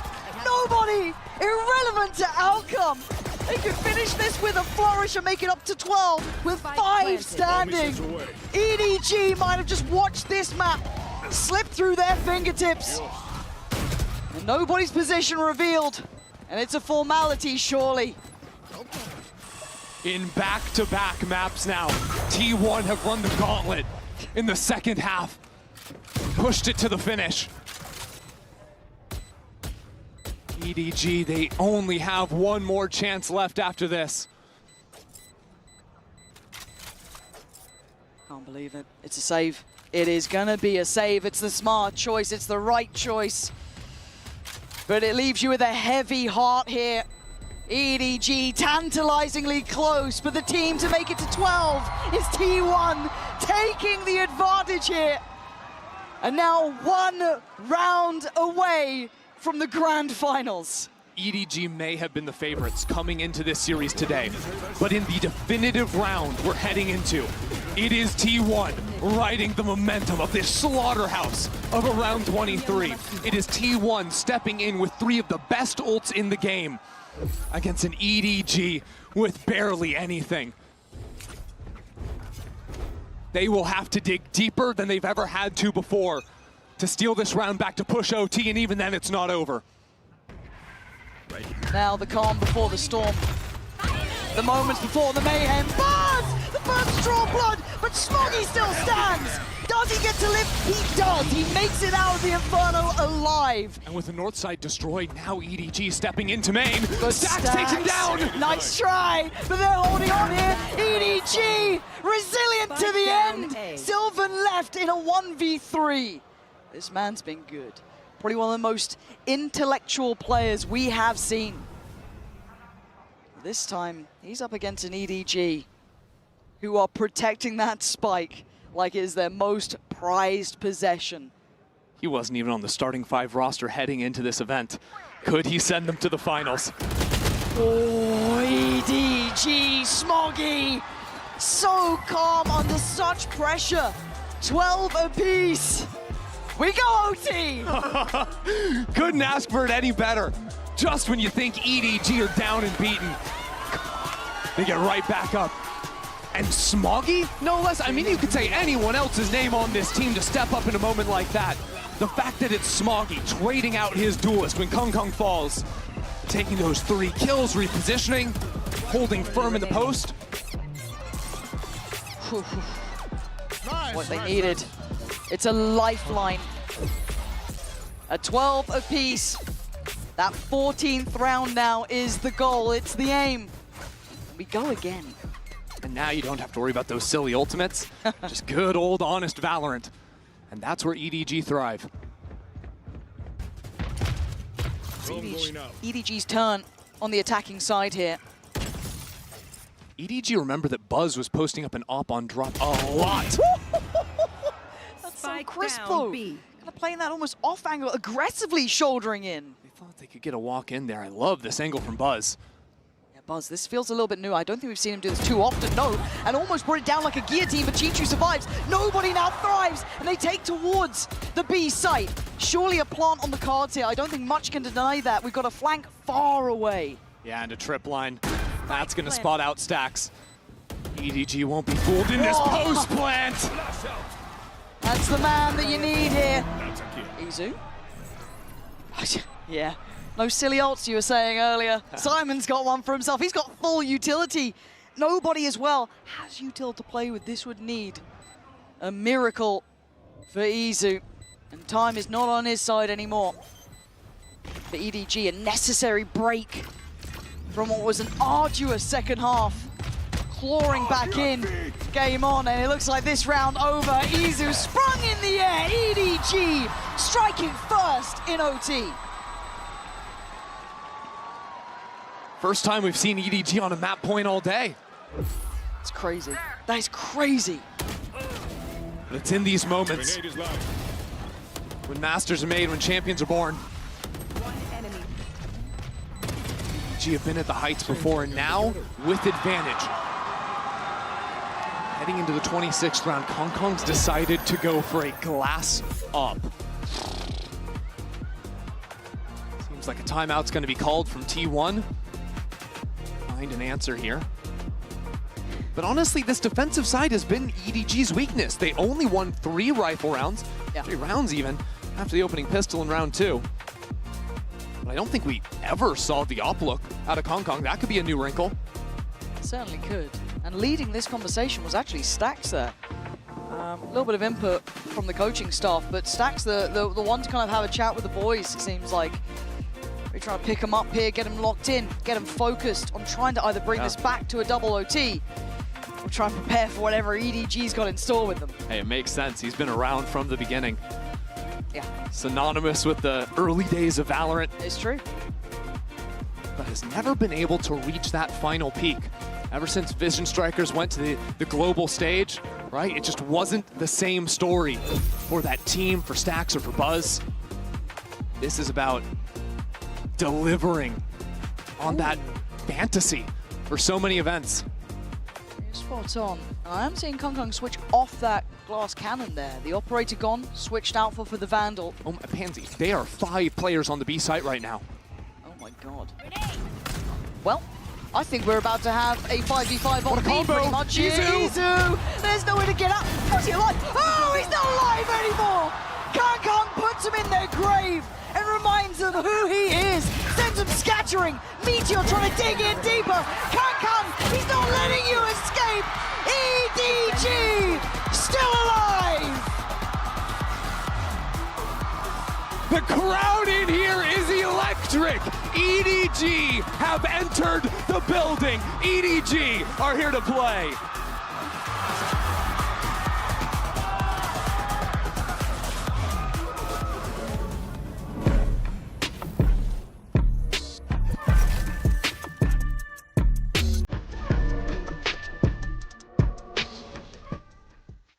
Stay focused. Stay focused.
안녕하세요. T1 스택스입니다.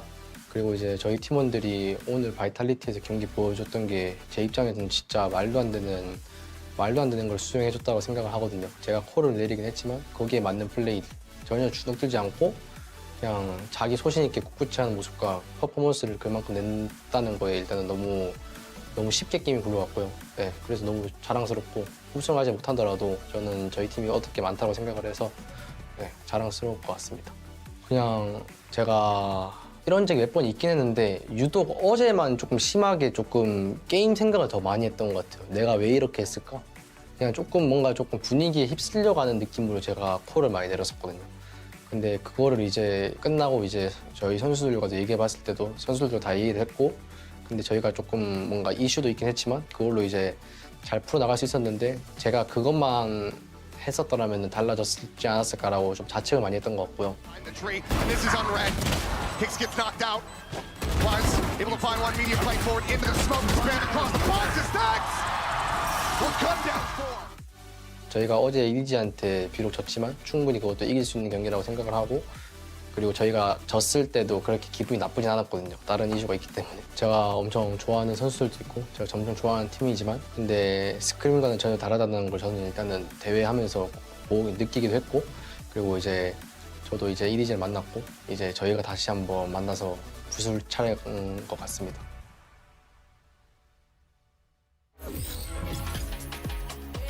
It could possibly end in a 3-0, but EDG says not today, and they managed to force that game 4, and it almost got a little bit hairy for a minute there. Goes to OT, and somehow, some way, the Chinese #1 team, the world champs, managed to stay alive in this lower bracket final. What a game we witnessed, folks. Welcome back, GB, along with Brandon, Mimi. Here you can see Kong feeling the energy in that moment there. But Mimi, I mean, this was exactly what EDG needed, but it could have gone bad very quickly. It absolutely could have. There was a real chance of a T1 comeback there towards the end, pushing things to overtime with a really nicely constructed attacking side. But for me, the biggest thing about EDG playing this comp is this is where they get to be at their most proactive, locking Kong onto the Neon. They have so many set plays, and that's what ends things out for them in that overtime. Yeah, it's a little bit too much for T1 to overcome there, Yeah. but honestly, the way that went backwards and forwards as well in terms of them just opting into the fight, I thought T1 had pretty good adaptations as well. They were making sure to try and refight when they were going into these side hits because they knew that the flood defend was incoming, but they kind of, as they got later, they were baiting it out a little bit more. Yeah. EDG were getting punished for it, but it was just on a knife's edge the entire way. But EDG, they do stay alive in a tournament, they do keep their best of 5 dreams going, and they do keep the grand final dreams going too. And 2 big reasons for that is Kong and Chichu. Now, if you remember in Haven, we were talking about how good they were, but yet they couldn't get EDG over the finish line. This time around, we wanted to see the supporting staff step up. They did so, but of course, Mimi, you had Kong and Chichu doing what they do best. Yeah, this comp requires both of these players to step up big time. In these situations where Kong is being asked to send it in, following up the Breach Teo utility, he was struggling in the game against Vitality. He was dying first a ton, but in this one, he absolutely stepped up. And when things went wrong, Brendan was Chichu saving them so many times in these late round clutch situations. Yeah, both him and Kang. I think they had so many pivotal kills in moments like this. I remember just the rounds we were just looking at, to be honest. Yeah. Are on a knife's edge, whether or not Kang gets a kill in tunnel, whether or not they're able to find this. And this was the finish here. Going for an arcade fight when they've been conditioning really against that. I think there weren't too many instances at all where they were doing a heavy fighting in that instance. So just hitting T1 with heavy punches, making sure they could not get back up again to get that win, sealing it up into OT, bringing us to that 4th map of Split. Lotus against Vitality. Map 1 here, Bind against T1. It was an EDG that were just slamming their head against the wall in the executes. But on this map, they showed EDG at their best, where they have some of those fast rounds, where sometimes they're sending it with Kong's Neon, but they're also showing us a lot of these slower rounds, how they can work the map, bait out the aggression for T1, and that kind of varied calling is what you really need to see for EDG, controlling the pace, changing it up in a match this important to them. I will say, though, something that really sticks out to me is the fact that for EDG, the way that they're winning winning. It's coming down to the wire. It's coming down to these very high pressure situations where you gotta have those hero moments. And granted, that OT, they look quite dominant, but when we got to that point, it was looking a little shaky for sure. So I think EDG not out of the fire quite yet. No, but there is one thing that I'm really looking forward to, and I think that they've showcased so far, at least at the beginning of that, is that they have the confidence to take these fights and win them now as well. I mean, granted, T1 are offering them at the beginning of Fracture a lot of opportunities to take these fights, and nice and easy, but it's the fact that EDG are taking them and now winning them and getting confidence behind them. That's the difference maker to me, because they know that they can do it. They know that they can win best of fives. They've been doing it all bloody year, for the past 2 years, in fact. I mean, their record since partnerships began is 14-0 in best of fives. So they know what it takes to win. They've been in sticky spots before, and I think as long as they get that confidence together, the more it's going to start settling into the back of these T1 players' minds about the despair. Wait a minute, hold on, we were playing with house money. The pressure was supposed to be off of us, but wait a second, we need that last map to close out, and that's often the hardest one to do. Reverse sweeps are rare, but if there was a team to do it, I think you'd have to give the nod to EDG. Yeah, that's the... Ooh, boy. When you put it like that, and when you put it with the reverse sweeps, it definitely puts the context in a very interesting conversation. We'll see, of course, how it plays out. But do want to let everyone know as well that tomorrow is actually a pretty awesome reveal that is going to be going down, because Valorant's new agent, a duelist, is going to be making their way out. Yeah, that's right. So make sure you tune in for the show match between Team International and Team Thailand at 5 p.m. local time.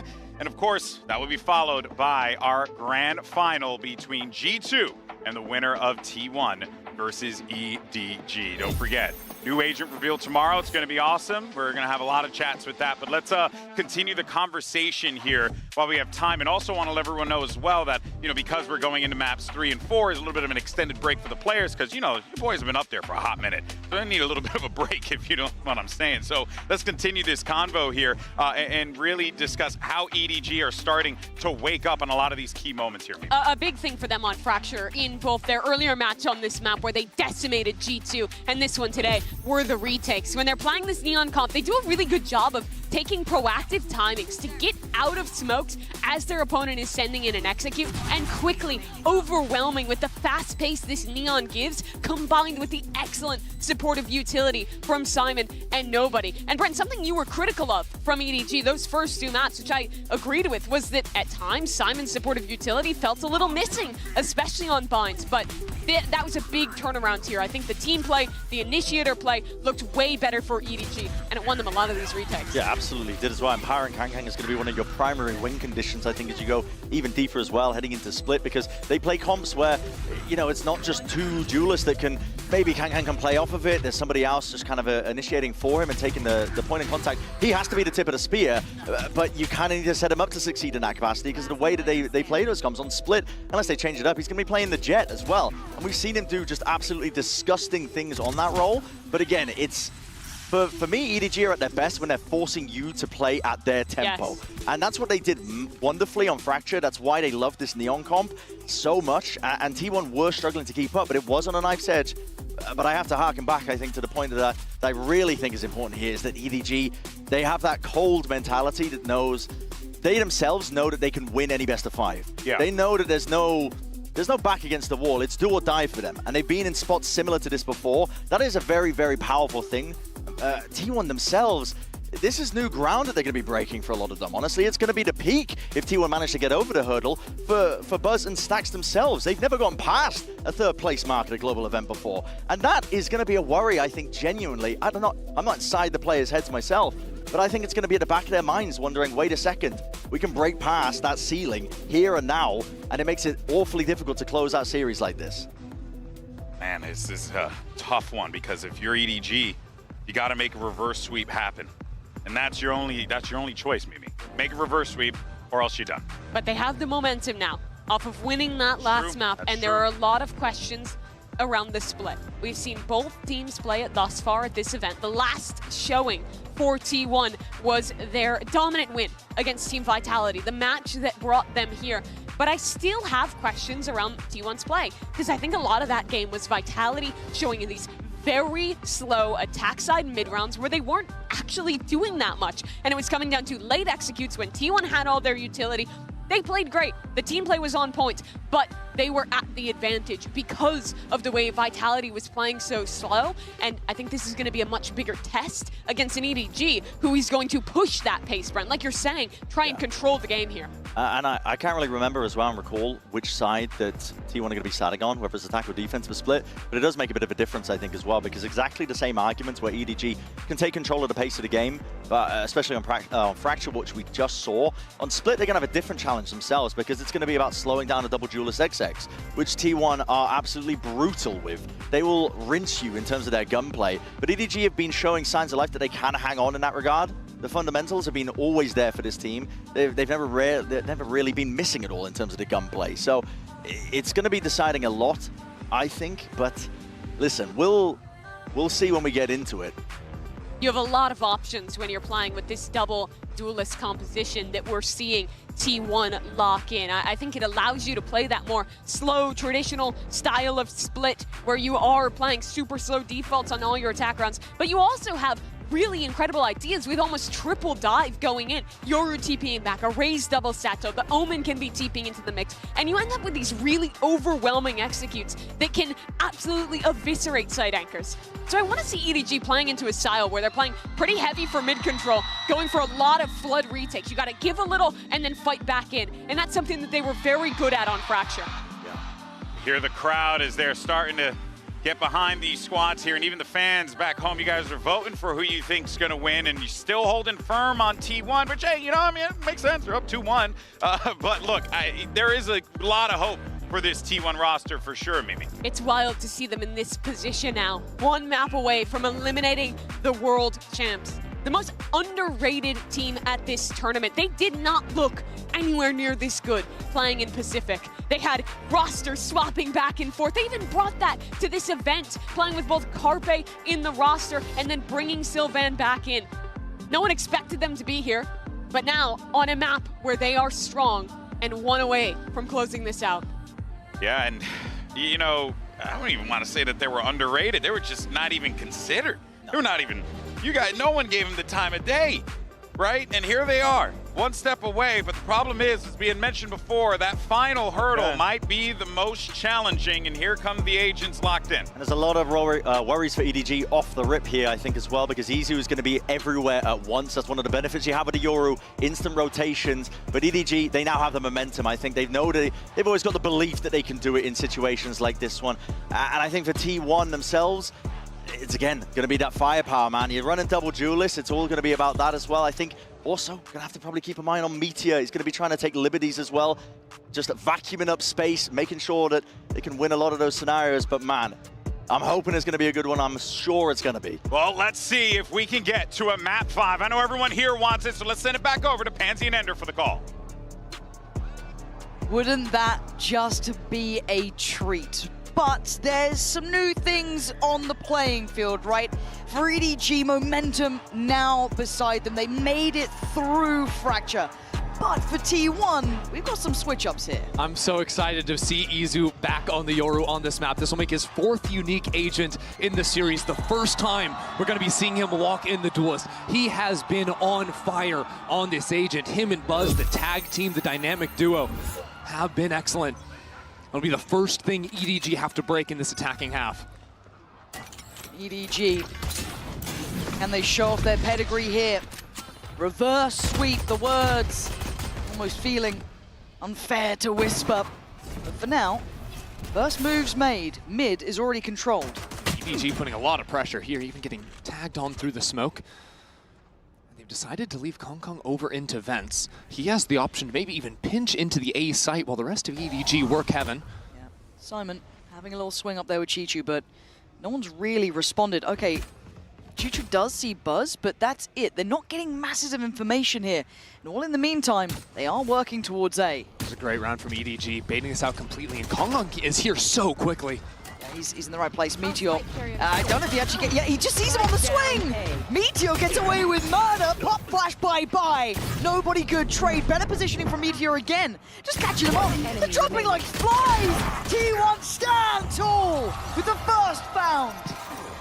really seemed like EDG had worked the map nicely, faking that up into B Heaven. Yeah. But T1 got all the opening fights. Meteor continues to impress. Easy one backside, deals with at least the one before he's knocked down. T1 don't really miss a beat after letting Fracture slip away.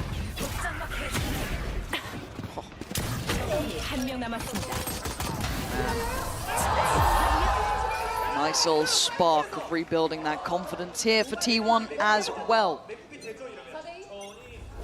Obviously going to feel a little sour. Which replay we're hearing. Certainly not live into this one though. This round not yet so thrilling.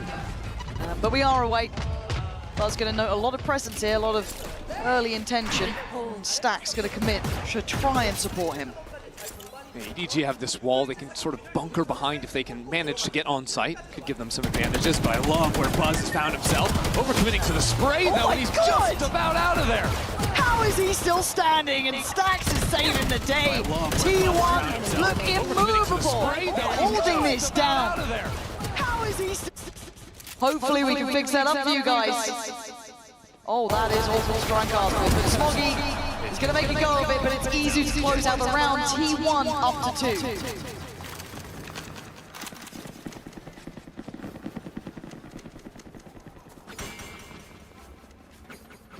Coming into this next round, T1.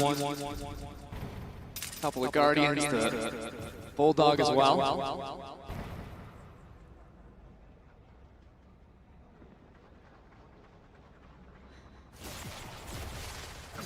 Fingers crossed. Not done yet. But this is a big round, so we'll power through. Bonus here for T1. Decent purchase. And have a look at Izu. Yeah, a bit of a mid-walk with some baiting from Buzz. Nobody, the one to a little bit of a glance so far. Prowler not going to explore far enough yet. But I'm still looking at Izu here, as said, a man of many talents, it feels like. Capable in so many ways. This time, gonna feel threatened here. Cool and composed, and he might catch Kung Kung, and he does wait his time. The bonus looking deadly already. Buzz holding down the corner, nobody there. EDG clawing back in at 3 apiece, but Sylvan's position. Hey, this is the map that he's impressed me the most, playing on this Omen. Oh, right back to business for nobody. He's just flattened. Unbelievable. But this round is awkward now. Meteor's taking the timing to step down into mid. EDG still don't have the sight. Stax's Guardian could do so much work. Does he get a bit of play in this? I don't know. They think he's Evan. God, Stax. A moment to shine. He takes away Simon and buys precious seconds. Done and dealt with by Smoggy. But Meteor's position could be everything. Takes away nobody. Knows where Smoggy is. Dodges against the paranoia. The TP. He ain't fooling for it. He's checking right. He's looking left. We know Smoggy ain't moved. He's played a risky game and he might be rewarded. Meteor swings and misses. Smoggy calm under pressure and needed for EDG. Smoggy was the guy too back on Fracture when T1 were on map and series point to be able to show up, find a 3K, equalize, and come back eventually in OT. That round narrowly, very nearly slipped away from them. He kept his cool, him and nobody too, snapping around for that shot earlier was simply ridiculous. But let's kind of put this again in context. That was a bonus, right? Like this is how competitive this is. They are on heaters. We do have Smoggy's ult there. I mean, how many nobody's one away as well. Okay, that could be pretty impactful if they get that early, and Kung Kung is puffing up the chest. He wants to try and show that they're a threat towards ramp. Yeah, EDG really want to push these players away. You want to have a nice little cross setup off of the rope, and Kung Kung's not looking at the right direction. I thought he had the timing right, but Buzz plays peekaboo, coming in from the vents. Now he repositions EDG, gonna find it hard to pin him down here. It's a weird one, because EDG, the Viper Wall's not really helping them get out into the site or into heaven. They've got to face all these angles. I thought Chi-Chi found a window of timing, he didn't. He got caught by the Prowler, but nobody still succeeds. The A side looking more vulnerable, but they still have a player by screen. I think they're wanting to go back over into B, right? Thinking about using a stun maybe into vents. T1 have played so many of these maps to quick flood into sight, so maybe EDG have read the over-rotation, but T1 still have 2 leaning B. They're hitting a bit of a fake here, but look at the re-explosion from Stacks, the timing! Oh, he can't control it well enough for the second. Good trade for Smoggy. Sylvan's a rat. The TP on site. 30 seconds left. Oh my god, they have no idea. They're going to surely come this way. They don't! They turn around, look at the HP on Simon. He's got the spike. There's only 20 seconds. He can run. He can stall this out. He's just got to buy time, find a safe position to play from. They've got to charge at him. 14 seconds. They can't stop. They can't back away. And it's to their death. Meteor holds this down with Izu, and look at the time. It's too little, too late. The plan cannot happen. T1 running the clock on him. EDG just get paralyzed up in heaven. Kong Kong fell down early on into the round. Right, that was so strange. But then after that, they didn't really feel like they knew what they wanted to do. They tried to go for that fake into mid, but then as soon as they lose the player up in heaven, they go back into mid. It's just not going to work out for them. It's a big round as well. Look at the effect on the money. It gives so much more momentum to T1, a big spiral potential, right? Keep this clean, couple more ults come online. Then you get the full hand of ultimates to run with up against a broken purchase here. Hero Rifle, however, is with Kung Kung. Maybe he can be a difference maker, but his mid-walks have felt very readable. We've already had Izu positioning down there. We've already had a lot of players dealing with nothing. How smart you are. Okay, EDG. Just go on half buys. Oh dear. Meteor was trying to bait for the Yoru on the B side, and he just got picked off. And yet, Izu has stepped into the B main space. Oh my god, the 3-play stack.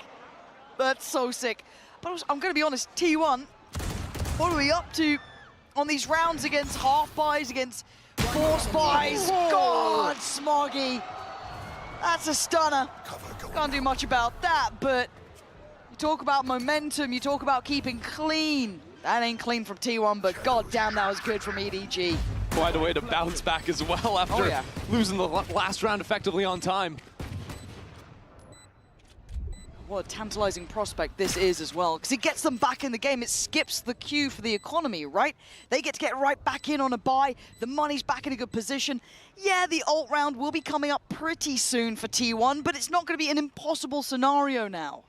That's the thing. If EDG can just play these sort of like slower rounds, they can fish out and find some kills. That makes it a lot harder for T1, because T1, right, you've got the Nightfall, you've got the Yoru ult to head into the next round. Very like you come in, play a very weak side of the map, and then a very strong side, and just be perfectly happy going for a retake. I think EDG's mission in this next round is to play a slow round where they can pick off some individual players to limit some of those key abilities. Rifle kept, and a 3-2. I do want to see some of these shots back from the Mastercard Thrifty here. Lovely, God. And again, I did feel that maybe Kung Kung's approach towards middle was starting to get a little bit predictable, but what do I know? Oh, that was a round and a half, wasn't it? Just the snappiest. Yeah. T1 not liking what they saw there. Very early timeout for this too. Yeah, maybe just even recentering a bit after this. You're looking at, you know, the last 3 purchased rounds. EDG going up 2-1. Yeah. And I feel like EDG, their 2 main looks when they've played this map both today and in the past, it's either sort of slow mid-work or pretty quick ramps dive into freezing the rounds, resetting, looking to maybe even pivot back through mid eventually. I think there's options for T1 to either get creeps into B main, like we saw from Izu in the last round, or maybe even take more active fights into an A main side. We saw G2 do that a lot versus EDG yesterday and just sort of blew open the rounds where EDG were trying to play A early on. Be something T1 tap into. I don't really have the purchase for it this time, but things they'll be thinking about for sure. Opportunity now for EDG to build. Nobody's ult is there. 3 away for Simon. Quite a way off for Chi-Chi, but Kung Kung very close by.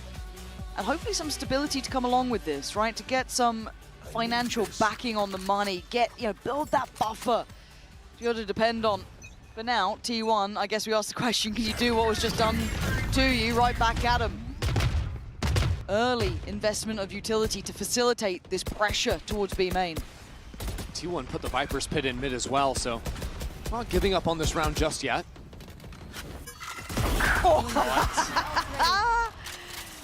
Thanks for the smoke. Thanks for the kill. Thanks for the orb. Yeah, if EDGs keep managing to find these picks onto B, that's going to be a problem for T1. Especially, it seems like a lot of the setups from T1 are just to have those bait switch-ups on the B site, so can't be getting picked off like that or it falls to pieces. I didn't even realize they invested the Viper's Pit at Yeah. the start here. That's quite a bit to put in. Chichu. They've got contact on both sides. This is really hard for Izu. Does he have a way out of here? I don't think he does right now, so he's a little stuck on this. And now he's under scrutiny. Cleared. EDG just stormed the site. And they're even fancying a bit more towards CT. You can see it on the minimap there. And they're going to control it. EDG stamping their authority into this round. Meteor, there's nothing more really to achieve here. EDG are on the hunt. I mean, look at them. They're not slowing down. Take another, why don't you? Nice. And that's solid macro from EDG as well, right? Because even after they have the numbers advantage, Chichu goes for this lurk into A, and as soon as he sees the raise, he realizes if there's a stack, it's got to be over to the A site. It's time to accelerate into B. EDG sees that opportunity immediately, and there's only the one guy here, and that's not going to slow him down at all. Okay, Operator coming into play, seeing that in the hands of Izu here. Big investment, has ult as well, still has stacks with his. Couple coming through here now. It's hard to come into map 4 as well and be tasked to op for the first time all series, right? Be a little cold on that gun.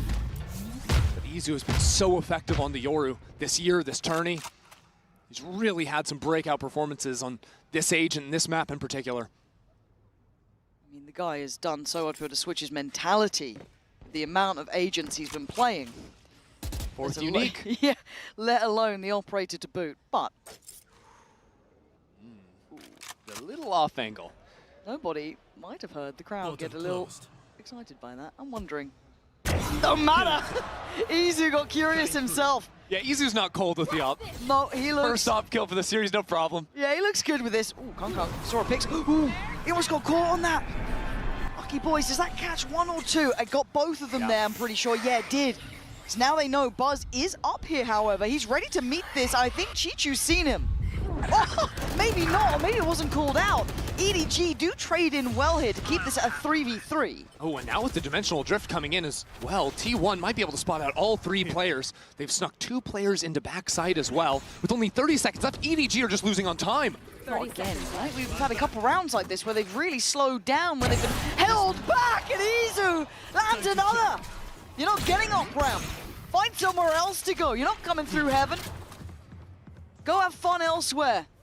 He's unsure though, a little bit fidgety with this Operator, but he's in the right place again. 10 seconds, where else are you gonna go?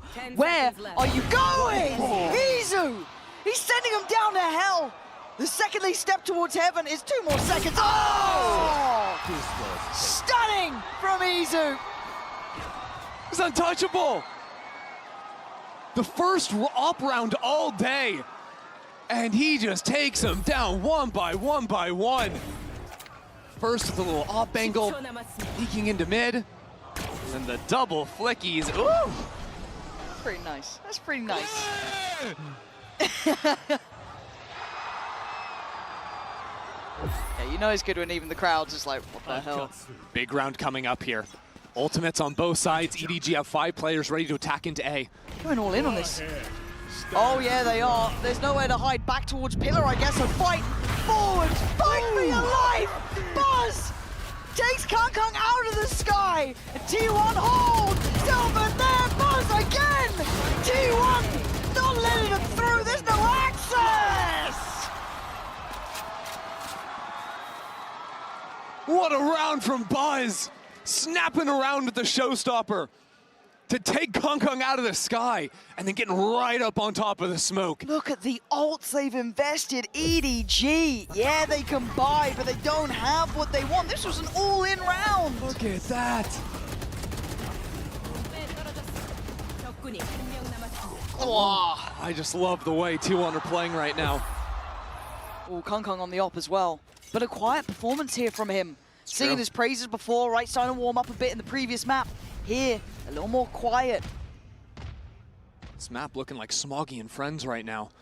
But Kung, so often when you'll see a defender pick up the operator, he'll ask to be tasked with that 1 versus 1. Put one in his own hands.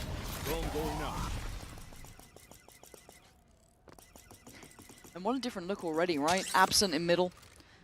Leaving EDG to go for these wonders, go for these walks. Hold the extremities. It's a really passive offline from Izu over towards B. All the way in backside. Teleport ready for a quicker rotate into A. This is what I'm talking about. EDG love these slow rounds. They're posting up Kong for the smoke to fall. This off angle. Surely they clear it, right? Meteor tucked in this deep corner. The Omen ult saw nothing in A main. Meteor has to be ready for it. Oh, he is! He was locked in on one. Great trade out from Kung, very quick. But now do they expect Izu? As said, a very deep line here. He's going to be forced into a very unfavorable position, trying to find the timing to tuck into the corner, and he does. Evades everything. Oh, they almost line up for him. They did. Yes, Smoggy's down to 4. That's nothing to play with. And now he's getting surrounded, though. He still wants to fight this out. Tucked in the corner. What are you up to, Kung? What's the plan? To get a trade for Chichu? Maybe. But now a 1v2. How is this working out? 10 seconds. 10 seconds and stacks. He's playing it so calm.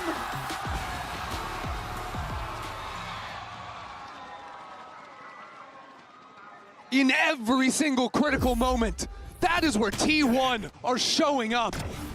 Come on! Izu's op has been ridiculous. I've got no idea what is happening in Kung's mind there.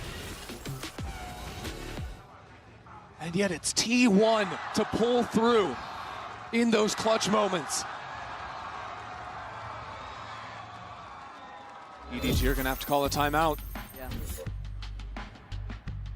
And it looked good at the beginning, right? A lovely trade in for Kung there, kind of rolling out the red carpet. I felt they had a really good crunch in towards Izu, but super slippery from him. But also, where was the spacing? Where was the trading? Where was the timing to really capitalize on that? EDG have had a consistent problem in every map of split they've played. It's because they're running the jet. They've never been able to clear backside B behind sign. We saw yesterday against G2. Yeah. They were abusing those angles. And here again, Izu puts himself in exactly the right position with the operator, right? You don't have the double satchel to go flying on in. Yeah, they tried to use the Teo nades to push him out, but he just walked on past those, still swung and was able to take his shot.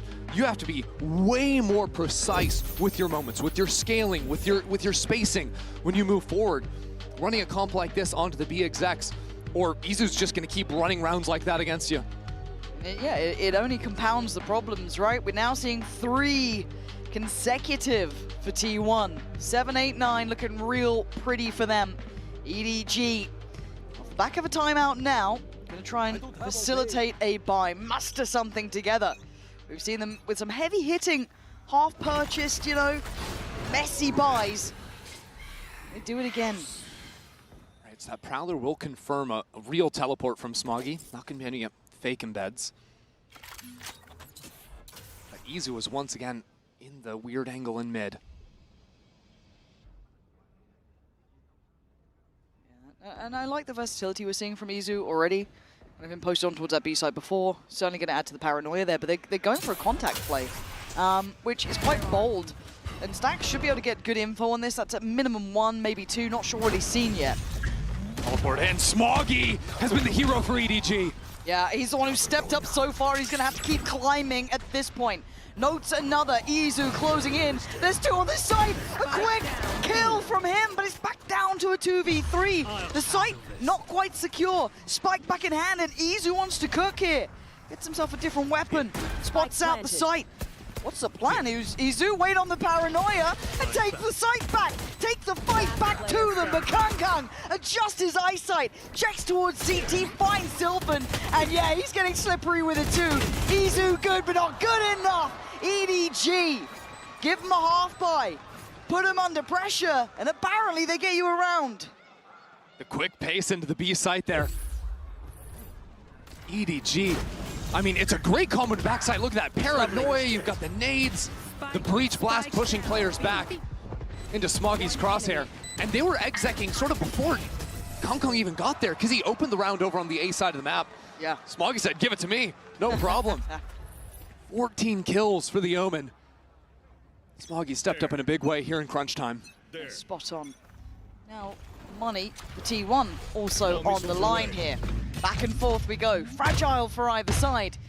Izu once again dedicating himself, at least early on, towards the B site in a little bit more of an aggressive angle. T1 also playing doubled up in mid here. Meteor in the slanted vent, and Kong trying to work that pixel angle off the smoke. Portal closed. Cutting through. Zoo. Oh no. Timing on this one. He does have an escape plan. But maybe he doesn't want to escape. He's seen enough! Sticks around for one. Dips out of there. Paranoia goes in. Sylvan now fancies his go at it.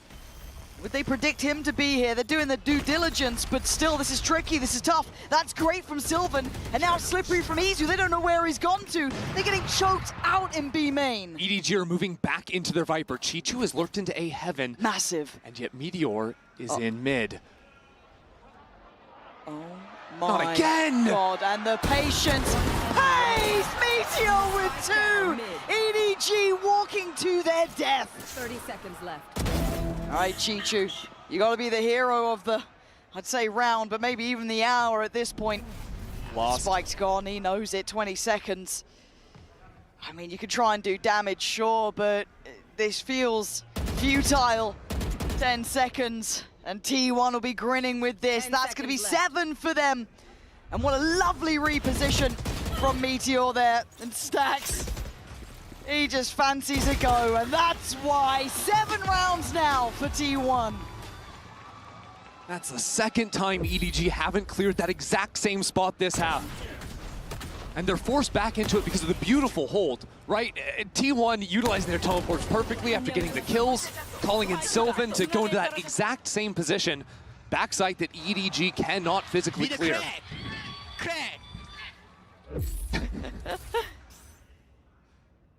The atmosphere is shifting in here though, isn't it? Like T1, EDG, yeah. forcing Guardians every round.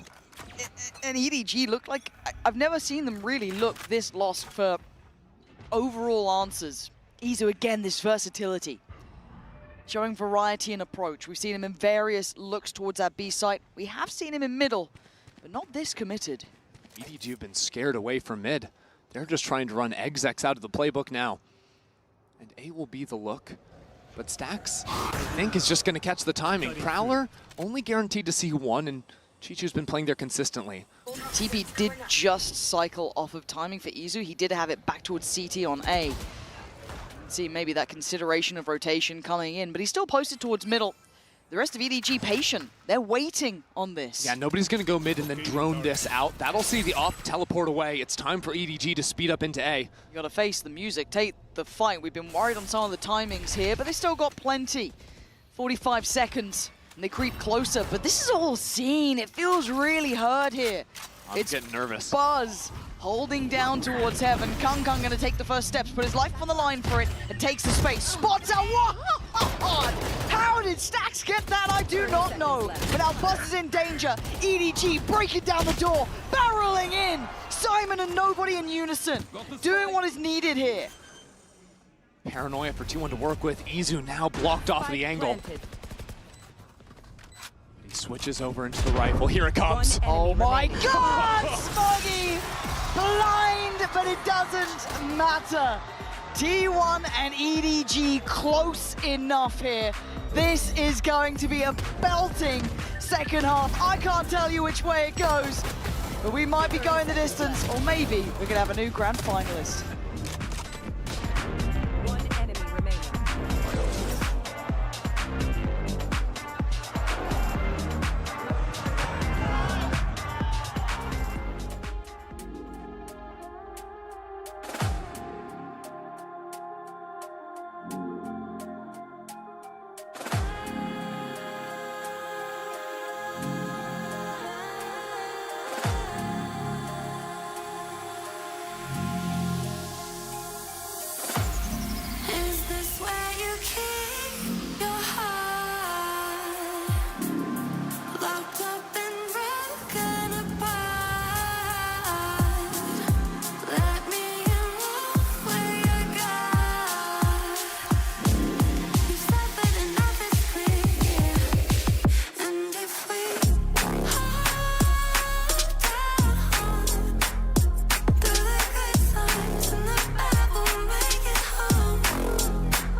7-5 here. And again, for EDG, they need this to go all the way. It can't stop now. They can't drop another half. And for T1, in the lead, but potentially closing out this game and getting to the finals. Yeah, almost uncharted territory for T1. They've had to come back in the second halves these last couple of games. Now that challenge rests on EDG's shoulders. And I can't help but be impressed and blown away with that first half out of Smoggy for EDG. Yes. This guy does not want to lose. Without Smoggy, I don't think they'd be anywhere near close to 5 rounds. No one on EDG is positive except for Smoggy. He's 16-8 right now. Having a phenomenal performance, almost willing EDG to advance. But this is where T1 challenge you more than ever, right? Rocking the double duelist. Yeah. Their unique style finally on form in this series. We finally have a map where they're going to be rocking it. For EDG, time to lock in, boys. There's only so many ways you can put it, right? Trailing in this, quiet performers. EDG, you are considered the reigning champions, and right now you're trailing. Not just in maps, but in rounds, and Buzz off to a beginning. Takes straight up towards heaven, and look at B. There's only one player here. There's no one to defend this. The gates are open, but mid is a battlefield. It's a bit of a mess right now. Buzz staying into hell. They've left Izu up on Raptor. This is a great position for T1 to hold B heaven. This is crucial for EDG though, right? This is the one, the gap closes that scoreline that gets them back in this game, at least maybe with a chance here, but T1 waiting, Buzz waiting, and he does get contact, swing now in, it's Izu stacks, back to back, leaving Chichu barely breathing, and Simon in a 1v3, left, right, it doesn't matter, T1 get the pistol in the second half. T1's pistols have been clean, and their post plants have been excellent consistently throughout today. The spots they find themselves in when they're under really no resistance on the site, right? Simon's trying to run on out of there. They know exactly how to navigate that. Even there, Izu swinging off this Hell player's contact. The two duelists for T1 working in tandem nicely. Yeah, confidence for Izu here as well. Got to say it throughout this. Him coming out and having a good performance in his duelist role, really nice for him, right? That can only bode well going forward. He's one of the players to opt obviously for the Bulldog here. And Kung Kung being challenged away from this early angle. He's not going to back down. It's Kung Kung. It takes everyone's kit of utility basically to humble him off the corner. He still fancies it. Same time, look at A Heaven right now. Meteor is all the way through. Meteor? He's got to hear that. Oh, the timing is just divine. How is he between them all? But there's 3-4 players here. This may be a read, but it might be a misread. And the crowd might give away the game. But for now, he's poised, he's patient, and he strikes. He sees it all. He sees another. But Chichu's here. Do they know about Chichu? They now do. Good trades, good positioning. Kung Kung trying to get overhearing time. Nobody fighting for his life as best he can. But still, Kung Kung, there's a time. He could do with one of these.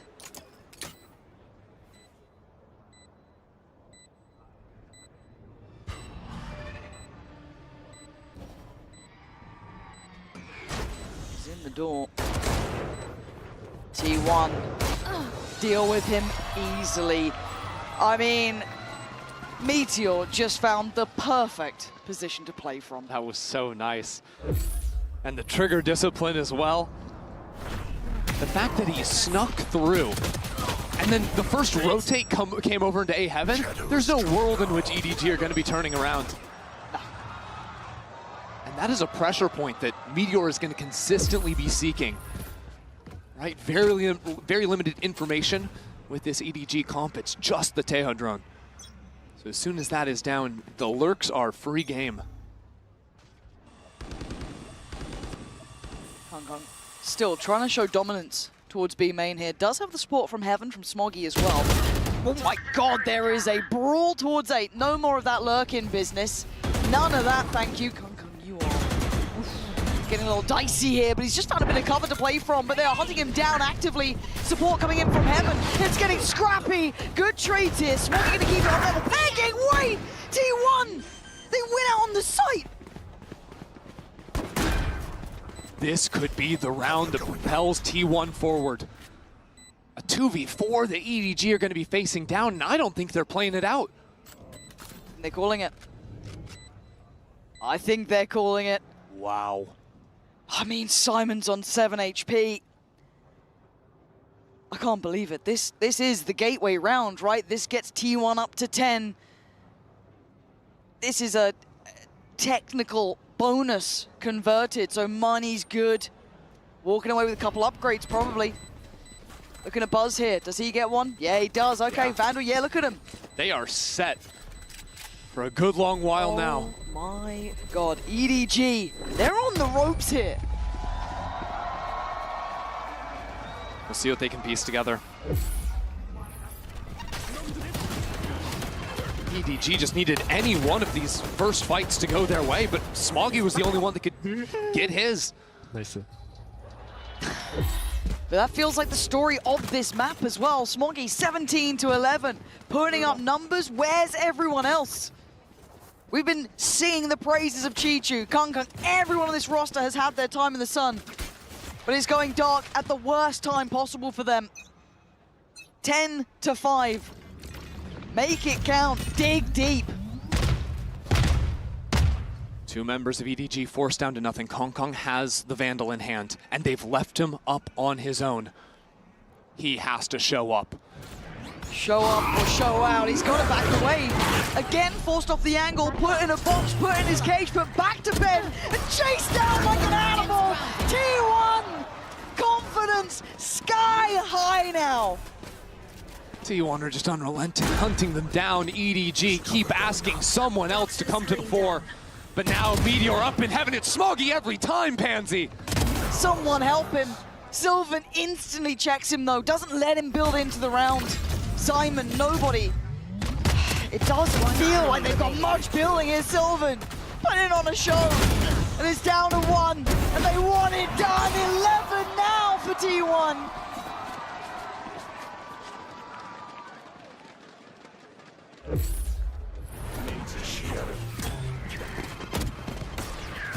EDG just getting scattered in these rounds. And you look at it, it is hard to be the reigning champions returning to another global event. No one in VALORANT really has succeeded bar Fnatic the once. Yeah. And especially coming through a turbulent offseason, some of the biggest patch changes we have seen in VALORANT. EDG have still been at the top of their game, but today it has not been the case. It is do or die now for the reigning champs. And it looks similar. It looks like a rinse and repeat. Kung, he wants it again. He's on 7 to 13. T1 have had his number.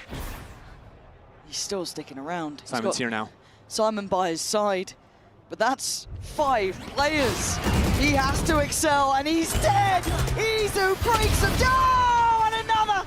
T1 rinse, repeat, and succeed. The site is theirs again. Chichu, nobody, Smoggy. They're a mile away, and 12 rounds is calling.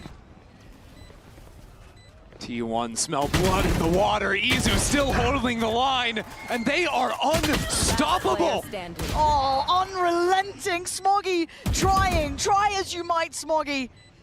No one can say you haven't put in numbers, put in work. But this isn't a one-man show anymore. It's a team game. And T1 has 5 here. Looking on the money. Smoggy has to bow out of the round. The rifle, the best thing he can walk away with. T1 are just the masters of their own style. The only team consistently playing the double duelist. We haven't seen a team as committed to this since the likes of Paper X. T1 took down Paper X to get here. They finally ran through DRX to take down the #1 seed of Pacific. They lost to EDG earlier in this tournament, but every single series it's been a revenge match, and every single series they've come out better. EDG in the final hour, the final moment potentially. Call the timeout. And I can see it. Maybe the players have caught a glimpse, but even the fans now rallying behind the teams. They can feel how close this is here to something of a surprise. EDG, as said, reigning champs. A fantastic team, but not in form today. And T1, underestimated, absolutely. They've proven us wrong, round by round, game by game. And now they stand on the verge of the absolutely unthinkable, locking in a grand final. For Stax and Buzz to go 10 global events without being on the stage on the last day of the event. Now just barely off. For a kid like Izu coming into this team and just shocking everyone through the duration of this event. What a star performance. This T1 team has just been ramping and building and building and building. Look at what we're seeing on the minimap. Have a glance. Is this the way we go out? Is this how it ends? We face the music. We go down together. T1 rallying themselves here. And EDG up for the fight. Trying to show that fire. Show that determination. And they're up for it. They're pushing. They keep pushing. But Buzz answers back. You want a brawl? We'll give you a brawl. And Buzz having his moment. His time in the sun.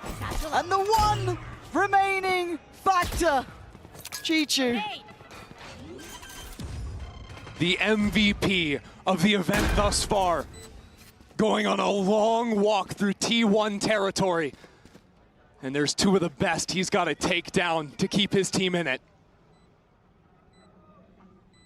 As the spike ticks, as Chichu steps closer to the site, T1 will feel it in their bones. Positioned perfectly, pressure not on them this time. Second by second, closing in on the thing that they've dreamed of since the very start here. Something of their wildest dreams coming true! T1 are going to the finals!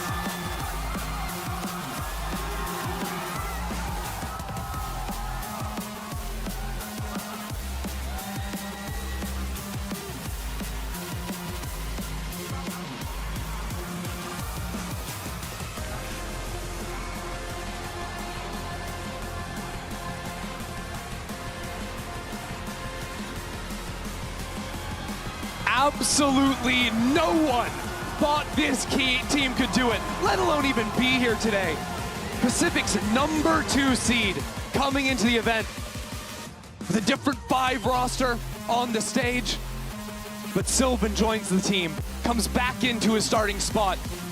Meteor dominates throughout the day, the double duelist on point. And for Buzz and for Stax to finally go the distance, to be here not bowing out in defeat, but to keep moving forward into the finals. It is a moment for Korean Valorant. It is a moment for T1.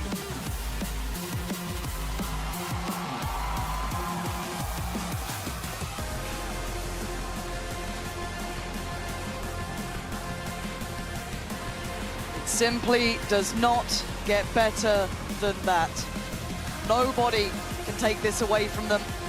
Facing incredible foes and coming out looking the better side consistently. They should be proud of this one, doing something they have not done before. And now the world watches, as who knows how far this team can truly go.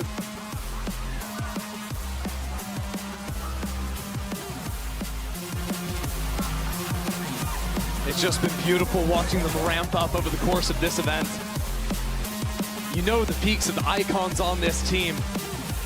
For a guy like Izu stepping up so massive, he played 4 different agents today. Played 3 different roles. Played the Info Initiator, played the Sentinel, and finished off 19-9 on the Yoru. Yeah. He's the wild card of the team. He's the X Factor. Oh, watching this back. I mean, it was a treat right? This map felt like a treat. And I do have to note that EDG bowing out here to me is a bit of a surprise. But on the day, they looked flat. And this is them having to go back to the drawing board, reinvent themselves, and come out here in the future and show us again who they are as a team. Yeah. It really is shocking. Couldn't see the consistent performances out of them, barring Smoggy in this final map. And yet T1 consistently had the answer. You think all the way back to the opening map on Bind, right? He had the Meteor Ace to kick things off in the first 15 seconds of round one. How did I forget that? T1 played such a beautiful VALORANT, working together, tandem VALORANT, side holding as two players. Then as we moved forward into the second map of Haven, proved that their macro was at the top level, outpacing, outmaneuvering EDG in so many consistent rounds and finally outshooting them. This game, these boys winning this feels like a love letter to any long-term Valorant fans of what can be done here. To take down the standing champions until this point, to show the resilience matters. They have it in them. Absolute legends from the early scene, still standing at this point and locking in that first final. How can you not fall in love with it? Tomorrow's gonna be so good. This T1 team consistently ramping up. G2 on the other side. It's crazy too, because you've got iconic organizations as well Very in the much finals. So. God, what a game. Feels like a marathon. It really wasn't in the end, but real highs and lows of emotion here. Some absolute legends. See Stacks and Buzz getting their flowers there. They've needed this for a while. They've deserved it for a while, but we've seen it in true form here today. Got to say it, G2 is a different beast waiting. They scare the life out of me. They've been sitting, they've been watching, they've been preparing, and G2 with prep, terrifying. But this T1 team with momentum may just be the thing that can topple the Giants. A true celebration for any T1 fan, any Valorant fan would have adored that. And a treat for you is to hear from two legends, Stacks and Buzz, in the Verizon post-match. And we have our grand finalists. Everyone, give it up for T1! Huge congrats, Stacks and Buzz. Now, Stacks, I'm gonna start with you. For so long, every tournament, felt like it was so close, yet so far away. I mean, but this time, you finally made it. So, what does it feel like? What does it mean to you to be able to do this? 스택 선수, 드디어 올라가네요. 참 그동안 많은 고난도 있었고, 눈물을 많이 흘리기도 했었는데, 지금 기분이 어떤지부터 들어보고 싶습니다. 드디어 좀 결승이라는 무대에 와보는데 일단은 조금 아직까지는 실감이 잘 안 나지만 좀 냉정함을 유지하려고 노력 중이고 아직 끝난 거 아니니까 끝나고 이제 즐기도록 하겠습니다. Well, yeah, grand finals. At last, we made it. But, you know, it's not over till it's over. So I'm just trying to remain calm and very humble. And we'll celebrate once we pick up that trophy.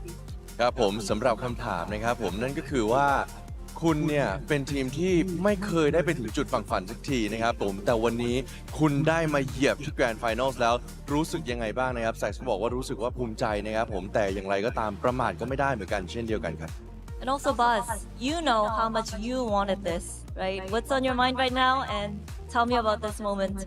얼마나 간절했는지는 스스로가 가장 잘 알고 있을 거라고 생각하거든요. 지금 어떤 생각이 가장 먼저 들까요?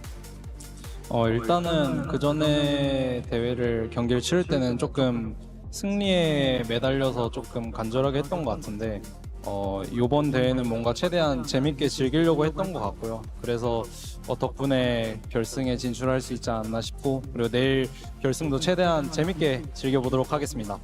Well, looking back at the previous events, I felt like I was just chasing for that trophy, too anxious to win. But this one was different because I tried to enjoy the game itself and I was having so much fun. So when it comes to tomorrow, I'll try to have as much as fun as possible. ครับผมและคำถามคล้ายๆกันนะฮะโอ้โหเหมือนไม่ต้องแปลอีกแล้วแต่อย่างไรก็ตามครับผมคำถามคล้ายๆกันอยากรู้ความรู้สึกของบัสตอนนี้ครับผมเขาบอกว่าเมื่อก่อนเนี่ย เหมือนเราเล่นไปเพื่อที่อยากจะชนะเพื่อที่อยากจะเอาถ้วย แต่ในวันนี้เขารู้สึกว่าเขาอยากเล่นเพื่อสนุกไปกับเกมครับผมและพรุ่งนี้เขาก็จะทำให้ได้ดีที่สุดครับ Now, lastly, you guys are on the verge of getting what you want. Just one more game tomorrow. RT1 getting their happy ending tomorrow. 이제 한 게임만 남았거든요. 트로피까지. 내일 해피 엔딩 T1 건가요?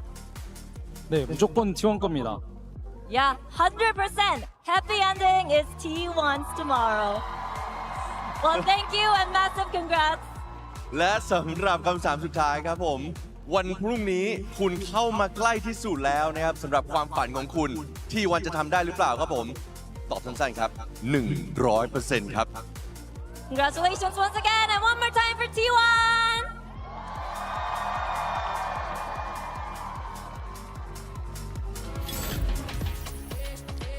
Thank you so much for that, Jen and Isara. Appreciate it. And congratulations to T1, the second seeded team coming out of the Pacific region, a team that was rated in 8th coming into this event. And now they have punched their ticket to the grand finals here in Bangkok, Thailand. You see what it means for Stax and Buzz. They took a real risk leaving DRX, the most storied Korean roster in the history of this game. They had to sit at home while another Korean team lifted the first trophy for their region. And now they're here in their first ever grand finals. It's such an incredible moment for those two. Yeah, it definitely is, and with their own chance as well to create history, to cement themselves in the history books for Korean Valorant overall as well. This is their time in the sun, and Buzz and Stax have earned this all the way forwards here. They got to do it though. That final hurdle of the grand finals is going to be tomorrow, and as much as they've been saying, we've been playing and having fun, just trying not to think about the pressure too much, that is where the pressure is going to be great. So did G2. They have fun up there as well if you talk to them about that. Exactly so. So G2 are going to be such a hard opponent for them, I think, as well. It's not going to be the same stylistically, but I don't want to take anything away from T1 in this moment because they've done something astounding, honestly. Yes. A 3-1 defeat against the reigning champions of EDG, when they were matching them pound for pound in terms of the styles as well, and how weak they looked as well. Their growth and journey over the course of this tournament, it's just astounding. It really is. And the fact that those guys get to go into their first final alongside one of the 5 players who've done it before for Korea, a chance to go